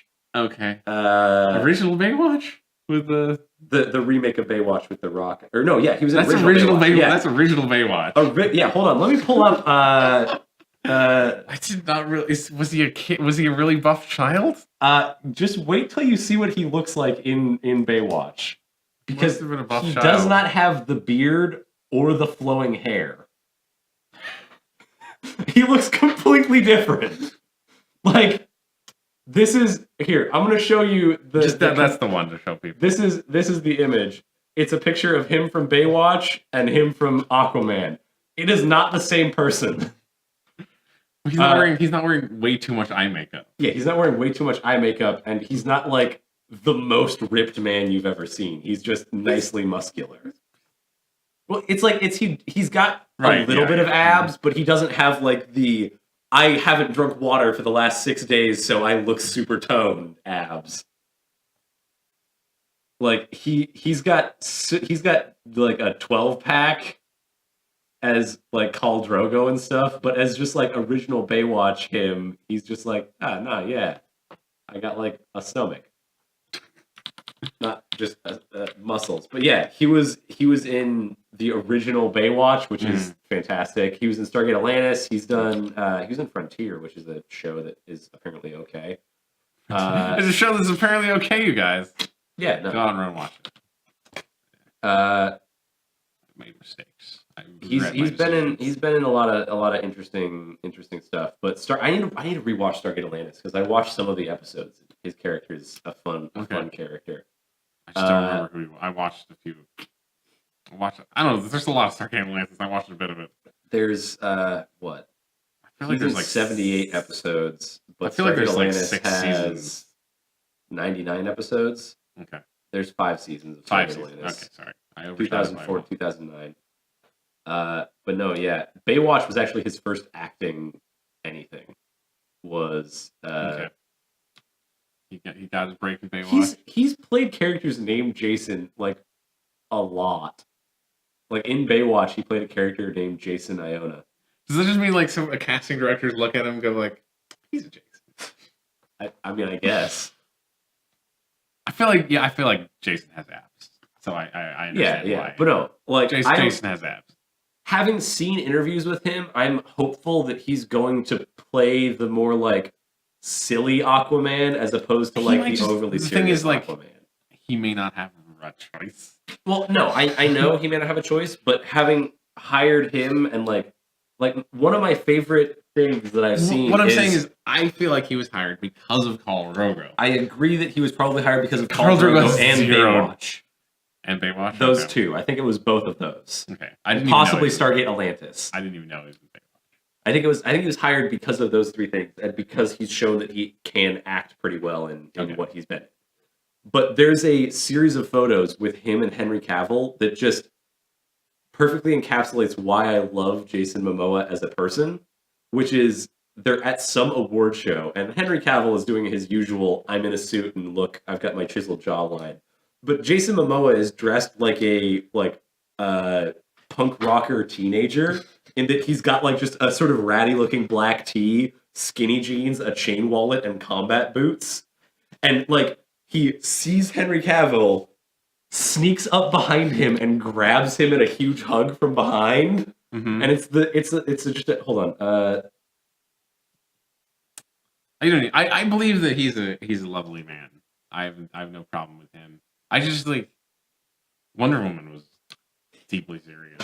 Wonder Woman was very serious, but I'm still hopeful that they'll be able to capture that part of Aquaman. I just don't believe. I don't have any faith. I don't have any faith in DC they will, to pull off, but I'm really hopeful. I don't have any faith in Warner Brothers. I'm sorry, Warner Brothers. I'm sorry, all the Warner Brothers executives out there who are watching us right now. I have no faith in you.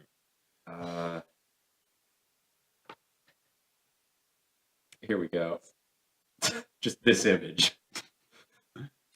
That face right there of like him just because it's like it's a whole photo set of like here's this one as well. The people at home can't see what you're talking about. Yeah. It's a photo set of him sneaking up behind Henry Cavill. Picture of him just like running up behind him to hug him and bring him into like just a huge hug. This one too of him like he's just kind of an adorable. I have been Jason guy. Cavill in this picture. The Henry Cavill. I've been Henry Cavill. I've had this experience. Yeah, it's just like I'm really hopeful. I don't relate to the other side at all.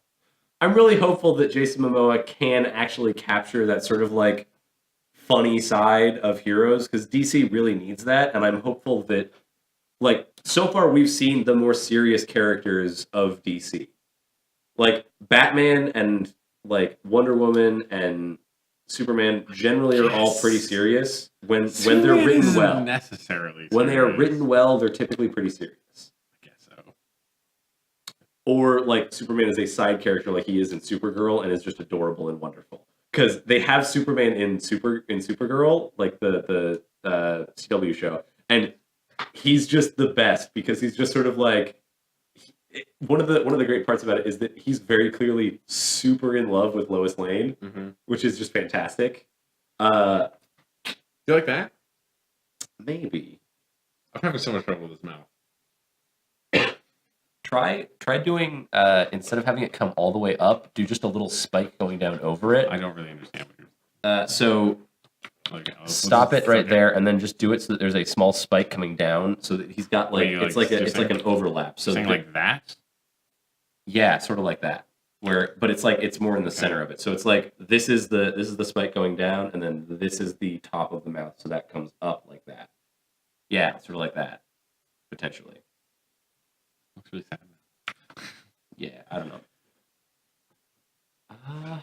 I will keep working on this. Yeah, I don't know. But no, yeah. Like I'm hopeful that both the Flash and Aquaman can bring back a little bit of comedy, because what I've seen of Aquaman in the trailers has seemed a little bit silly, and Flash has seemed slightly silly. Well, they added jokes. Well, yeah, it's like there's actual jokes as opposed to just like I'm Batman, and I'm Superman, which is sort of my feeling on Batman versus Superman.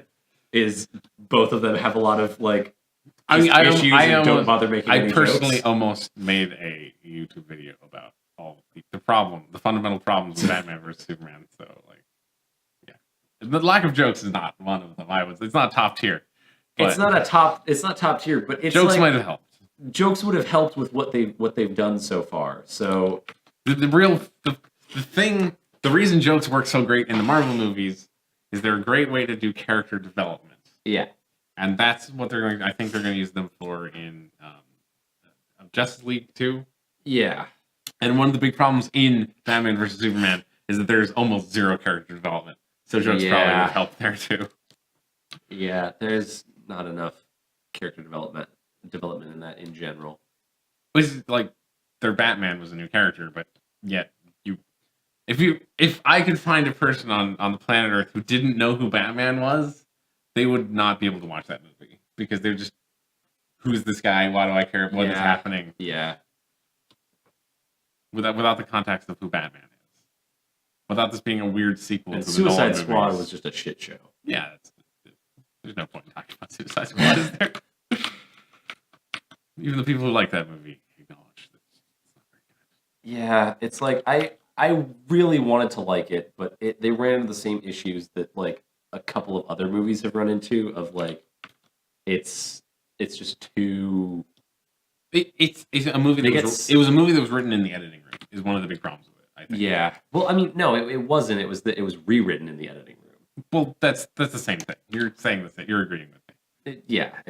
That's what you call it when it's yeah rewritten in the editing. Because of course they had a script. There's always a script. But like there's the villain betrays the hero off screen. Yeah. Actually happens off screen.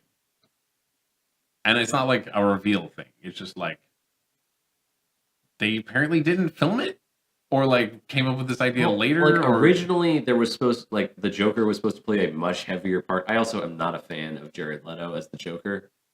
It was weird, but fine. Like it's a different Joker. Yeah. Everyone wants the Joker from Batman. Everyone wants Heath Ledger Joker. But we're never gonna get that again. Yeah. Well, also it's like there's some people are theorizing that he's trying to bring back the Cesar Romero Joker. I don't know what that means. So there's 3 different Jokers in DC canon. Really? Yeah. Really? Yeah, that is it. So there was a Batman arc where Batman sits down in a chair that like grants him supreme knowledge and he can ask like any questions he wants and learn the answers. And he asks who the Joker is, and it's like which one, and there are 3 separate Jokers. That's weird bullshit. That's weird bullshit. There's also just 3 different Jokers in like type of Joker writing, which is part of why they did that. Sure. Is that there are 3 different types of Jokers. There's like the silly Joker, right? There is the Clown Prince of Crime, which is the Cesar Romero Joker. That's the one who has like the joy buzzers and like one of the best episodes of the Batman the Animated Series where he starts making fish have Joker faces. It's that Joker. Yeah, it's the Joker who's a Joker. Yeah, it's the Joker who's he's like a practical Joker that's gone way too far. Yeah. Then there's the like criminal psychopath Joker, the murderer. He just murders. There's people. the Jack Nicholson Joker. Yeah, which is he murders people and he's dressed like a clown. He just kills people because he feels like he wants to, and like he doesn't have any. Thought it was good. He wasn't doing anything else this weekend. And then there's the Heath Ledger Joker, which is the ideological Joker.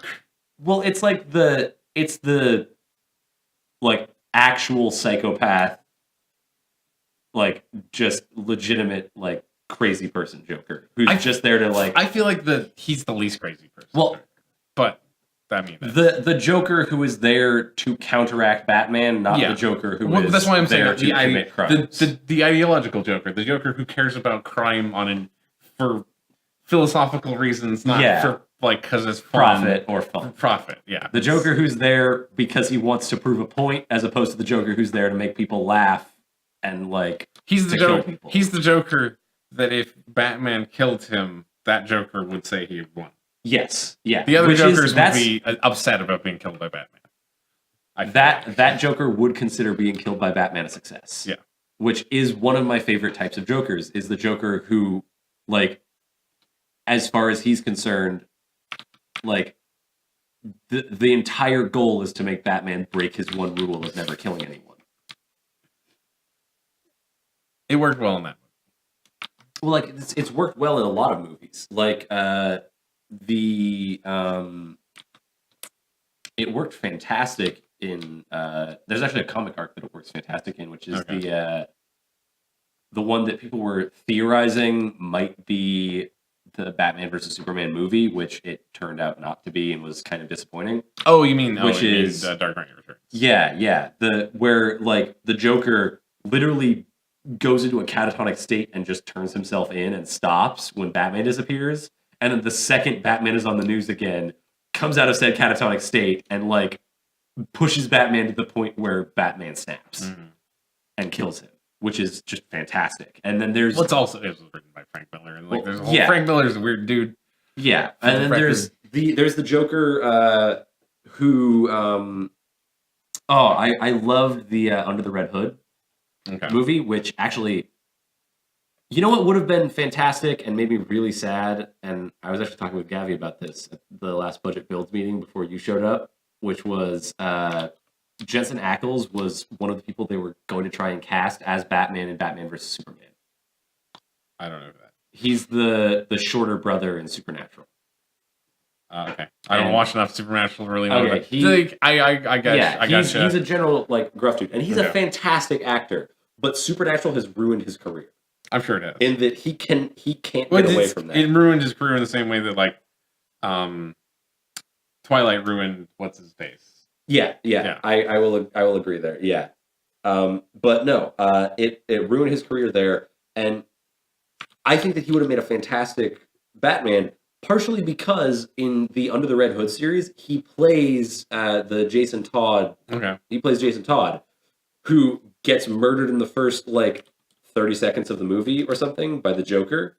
He gets beaten to death, and then Ra's al Ghul brings him back, and he becomes the Red Hood, which is one of my favorite arcs. Is that one of Batman's like enemies is one of his biggest failures, which is when he failed to save Jason Todd. And like the other thing that I really love about that particular movie is that the at the very end of it, like, so the whole Red Hood thing is Red Hood sees himself as Batman, but Batman who's willing to actually do what it takes to clean up the city, in that he has decided to clean it up by becoming the head criminal and killing anyone else who gets in his way, to regulate everything that's happening. And he doesn't let people like sell drugs to kids. He's like very clear on the rules and will kill anyone who gets in the way. And under the red, like the Red Hood is very much that. Like, he is a criminal for the people. What he does is he is killing all of the other criminals to clean up the city. And Batman doesn't like that because he doesn't like killing. Now, in Under the Red Hood, one of the big reveals is that when Batman and like and Jason Todd finally like meet back up and like see each other again for the first time, Jason Todd is extremely upset with Batman, not because Batman let Jason die, but because the Joker is still alive. Yeah, and he's like, I could forgive me dying, but I can't forgive that you left him alive and that he's still out killing more people. It's that. It's. I feel like it's even if Joker was like in a cell somewhere. Well, no, in a padded cell. Joker is in a padded cell, and then he breaks out again. Well, no, but the person who breaks him out is Jason Todd, because Jason Todd wants to prove a fucking point to Batman, where he's like, how can you justify leaving this man alive after he killed me brutally, and you failed to save me? Like, I could handle dying. I can forgive you for that, but I cannot forgive you for letting this man live. And that is the big like finale of that, which is it's fantastic. And Jensen Ackles does an amazing job as the voice actor for that. And I'm so sad that he couldn't have played Batman, because he would have done an amazing job as Batman. They wanted what's his face to direct it. Who? They wanted Batman, current Batman, to direct. Oh, future, yeah, Ben Affleck. They wanted Ben Affleck to direct future movies for them, so they made him. That would have been great. Oh, the screen. Yeah, the screen should still be. Wait, it did? Is it? What's the problem? I'm still drawing. It looks like the screen may be a little bit frozen. So here, hold on. The changes have been subtle for a while. The changes have been subtle for a while, but it looks like. No. Yeah. Fine. Okay. Yeah, we're fine. It's just been subtle changes. I'm sorry. It's like I'm trying to. You see, I can like here. The area I'm changing, because it might be hard to tell, is this. I'm working on the mouth right here. Yeah, we're focusing very heavily on the mouth section. I might want to just like redo it. Move on to Like they changed the pose and Yeah. because like this guy might work better at like that way, like where his neck is. Huh? What I'm saying is, if since currently he's like his neck is here, he might work better up as his head is the tall head, rather than like I don't know. Maybe.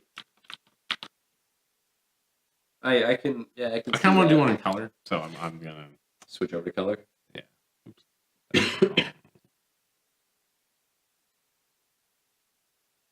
That's this. Okay, there we go. What should I call this guy? I don't know. Just need to type something here. We'll be.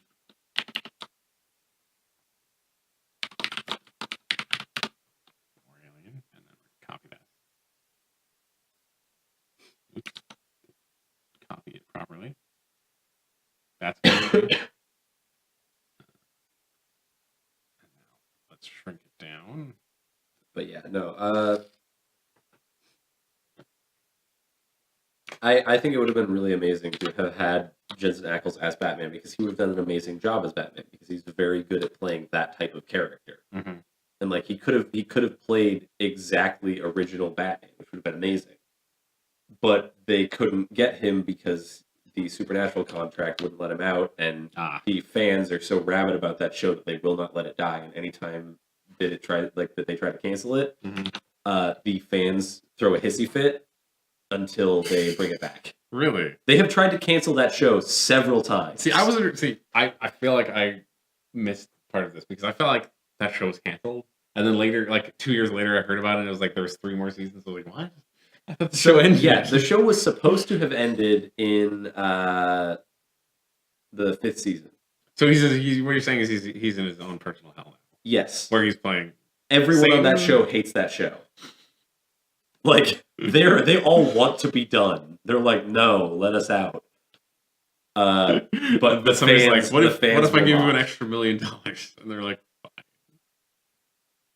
That show has been going on. It's one of the longer running shows that exist right now. Right? That show started in 2005, I think. Yeah. But let me. People swear by that show. I hear it's like there's good parts about it. There's definitely good parts about it. The first season is fantastic. Like the entire first season of Supernatural is really, really good. Like because they do horror right, and it's actually scary for several of the episodes. The boys are not super powerful, but by like the 4th season, you got some serious power stuff going on, right? Well, it's my favorite description I've ever heard of the show is it's redneck DBZ. Okay, yeah, which got some serious. I think I've said. I think you've said that on stream. Stream, because like they're on to season 13, but they got some serious power figures. Yeah, it looks like.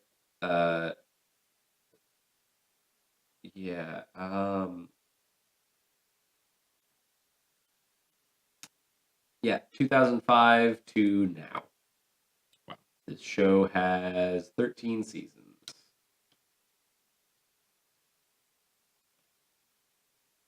But yeah, originally this show was supposed to have ended in the 5th season, where they literally caused the apocalypse. How'd they write themselves out of that one? Well, they just lived in the apocalypse at that point. Oh, okay. So, like... Usually, like, the apocalypse is fairly final, but I guess... Well, it's like the apocalypse happened, and, like,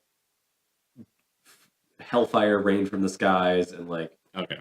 Hell was opened, and the apocalypse happened. They killed off all of the side characters, but they eventually sort of, like, made it, like, literally season 5 they bring back every side character you've met throughout the last 5 seasons and kill them off. The only person who they don't kill off is Bobby, who hangs around for another 3 seasons before he dies. So is the way you got off the show by being killed off? Yes. That's your out. Even then, though, it's not final. You want to know how many times the boys have died? How long? Too many to count. How many? How long? Like for how long though? Well, I mean, Sam was dead for a good, like, 3 episodes. Okay, that's long enough to be able to say, like, I'm not coming Dean back. was also dead for, like, 3 or 4 episodes at one point. He was stuck in purgatory for a long time, like, almost an entire season. But did they, like, flash back to him? Or... Well, no, they just cut over to him in purgatory trying to fight his way out. Yeah, so that's not dead. But, yeah, like, he's... To be properly dead, officially dead, you have to, like, not exist in the story for a bit. But it's like the boys have died so many times, and other characters have died. So it's like literally DBZ. Is what you're saying. No, yeah, like it is redneck DBZ, because not only that, but like every season, regardless of how powerful they got last season and what they defeated last season, there's suddenly a new big bad, and they are the underdogs again and have to train up to get more powerful. Like, in one season, they defeat Satan, and they're like, okay, we finally defeated Satan. And then in the next season, it's like, oh no, it's Satan's older brother, Greg, and he's totally twice as evil, except Satan's older brother is not named Greg. Satan's older brother is named Metatron, because they literally have to fight fucking Metatron in a season. Metatron? Is that like... As in the voice of God. I don't know my theology. I was just imagining he was a giant robot that transforms into a car. That's what I was imagining. That would be cool, but yeah. I'm just gonna do this laser. Also in season 1, like season 1, demons are terrifying because there is nothing that can actually kill them, and like the boys spend most of the first season trying to find a way to kill demons, and they find a knife that can do it. And then they have a gun, which is referred to as the Colt, which can, like, was made by a famous, like, demon hunt, like, monster hunter. Sure, yeah. Who, like, it can kill anything. Like, that's its magic thing, is it's got 6 bullets, and those 6 bullets can kill anything. But once those 6 bullets are gone, it's done. So using one of those bullets is very important.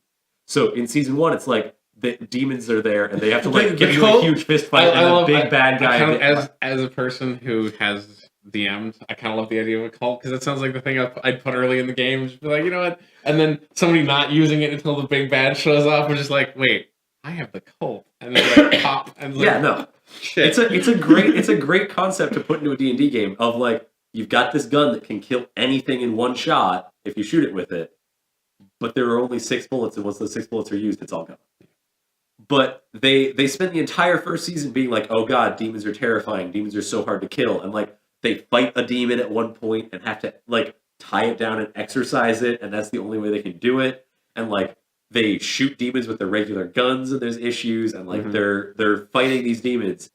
And, like, it's not, like, it's a huge issue because demons are so hard to kill. And then by season 3, they're just, like, kicking down the door and, like, shooting 4 demons and then, like, stabbing another one. It's like, oh, are demons not a big deal anymore? Oh, now it's angels that are a big deal. And then by season, like, 12, it's like, oh yeah, we're just knifing angels left and right with angel knives.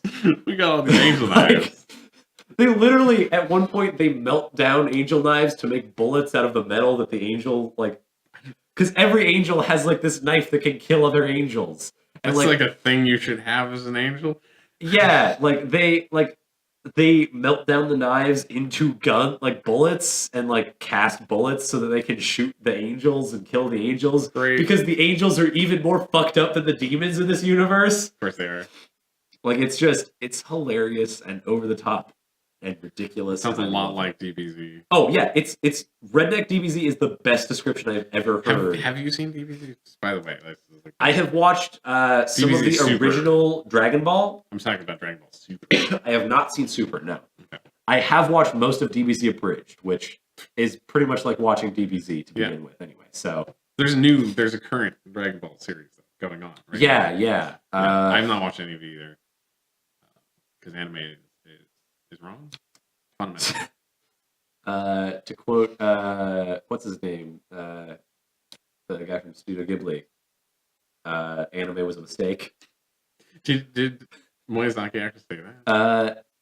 I think it's a quote taken out of context, but it's thrown around a lot. No, I've seen that quote a lot. Yeah, I did not know the origin of that quote. I don't quite believe you that that's the real origin. Oops. So yeah, it's a made-up quote often reposted by self-deprecating internet otaku trolls, but it's kind of based off of Miyazaki's general criticism of otaku culture in Japan. Okay. So he's heavily critical of the culture behind anime, but not anime itself. Is sort of what it is. Mm-hmm. So the culture behind anime was a mistake. Anime culture is a mistake, not anime itself. I can agree with. I can get behind. Which, yeah, I can get behind that.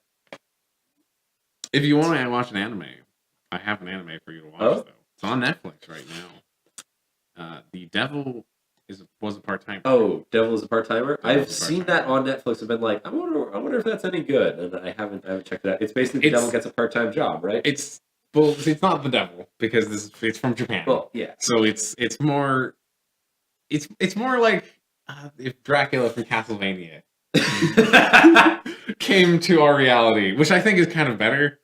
Yeah, I mean, he's the king of demons, and he comes to our reality and kind of likes it and gets a job at. What did you think of the Castlevania Netflix original? It didn't do it for me. No, I watched two of the four. I don't know how many episodes. I've heard that the first two episodes you really are not great because they don't really capture Castlevania as a thing. I didn't care for the art style.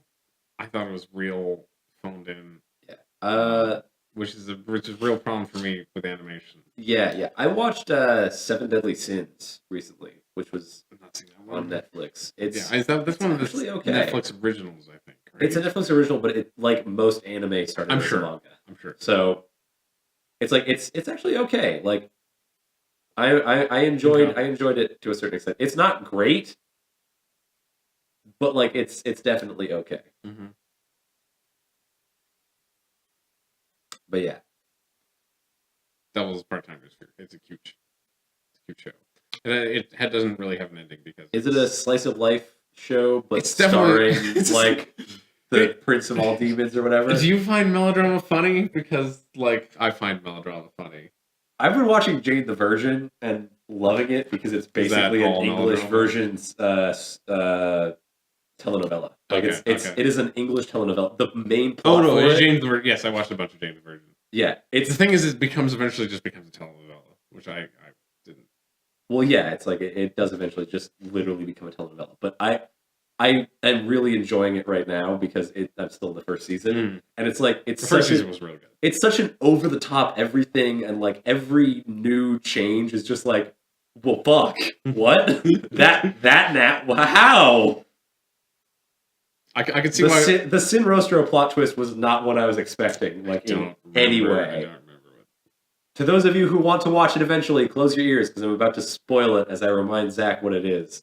It's everybody thinks that Sin Rostro is either Raphael or Raphael's dad, and then it turns out to be Raphael's dad's wife who married Raphael's dad. I don't remember who Sin Rostro is. I think that's the drug lord who Michael is looking for in season 1. Right. Okay. And it turns out that it's Raphael's sister's lover and father's wife, and it's it was just oh, she married him just so she could set up a plastic surgery ring for criminals. That's right. Who did I really did not see that one coming. That was unexpected. I was expecting that show in general has just had a lot of plot twists that I really was not expecting to happen. But that's what the show is. What I love about it, which is that it really manages to capture the telenovela feel in English language, which is a plus for me because I don't speak Spanish. And as much as I love watching Spanish telenovelas, because it's just you don't even really need to get the words most of the time to understand what's happening because it's just over the top and amazing. I one of the things that I actually really appreciate about Jane the Virgin is their use of technology and their integration of it into the show. Because it manages to do it. Well, it manages to do it in a way that doesn't just sort of play it off in what feels like a weird way or ways that doesn't feel like people actually use technology. Because a lot of technology in TV shows and movies doesn't get used in the way that regular people use technology.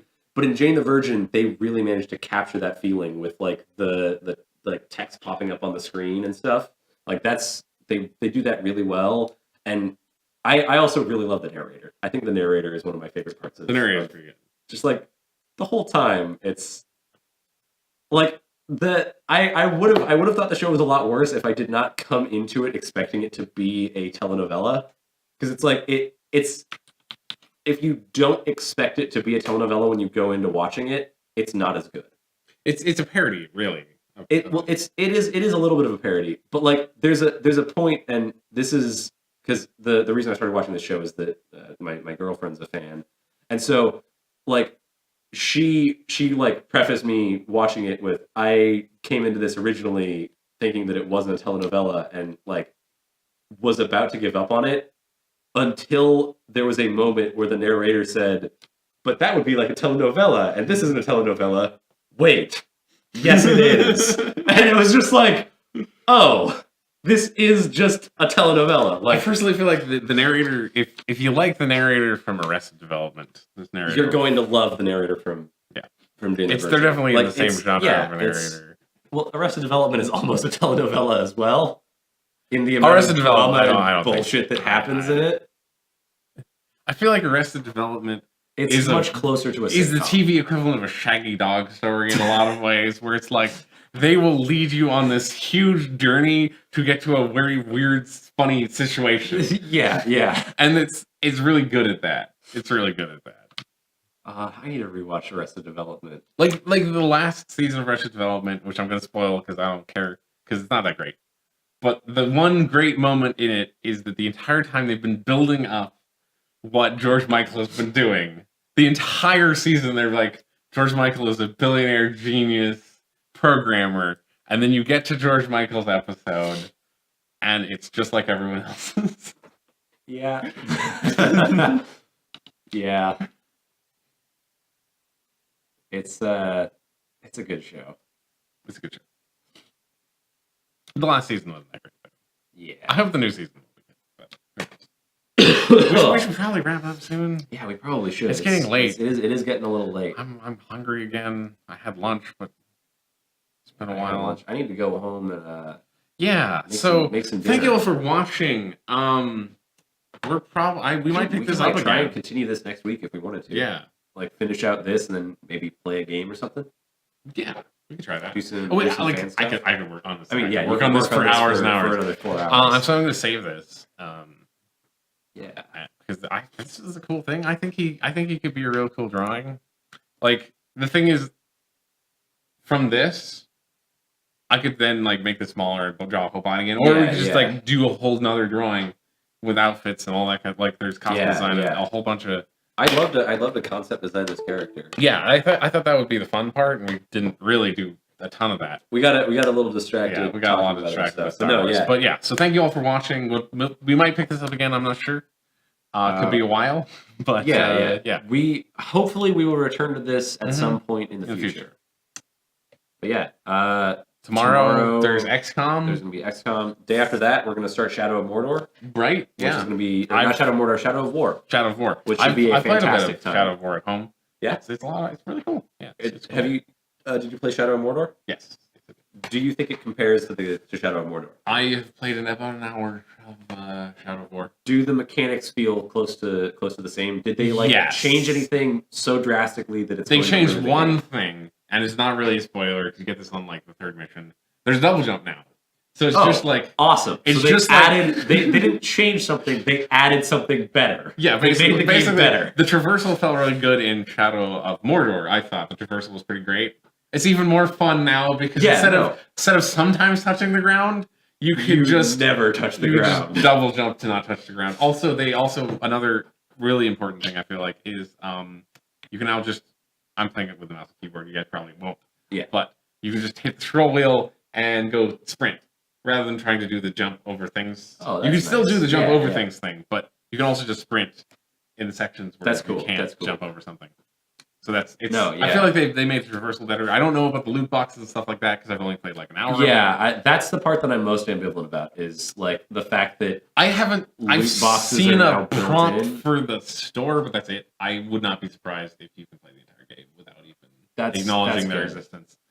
It's disappointing that business models are shitty, but the business models It's disappointing that business models have shifted to being this kind of shitty. I can handle a lot of other kinds of shitty, but this really like in a weird way, this is a return to arcade games almost. Yeah, it really is. It's a little bit different because you're paying up front, but it's like buying an arcade machine, but you still have to put the quarters in. And you don't get them back. Sorry, my phone fell out. But no, yeah.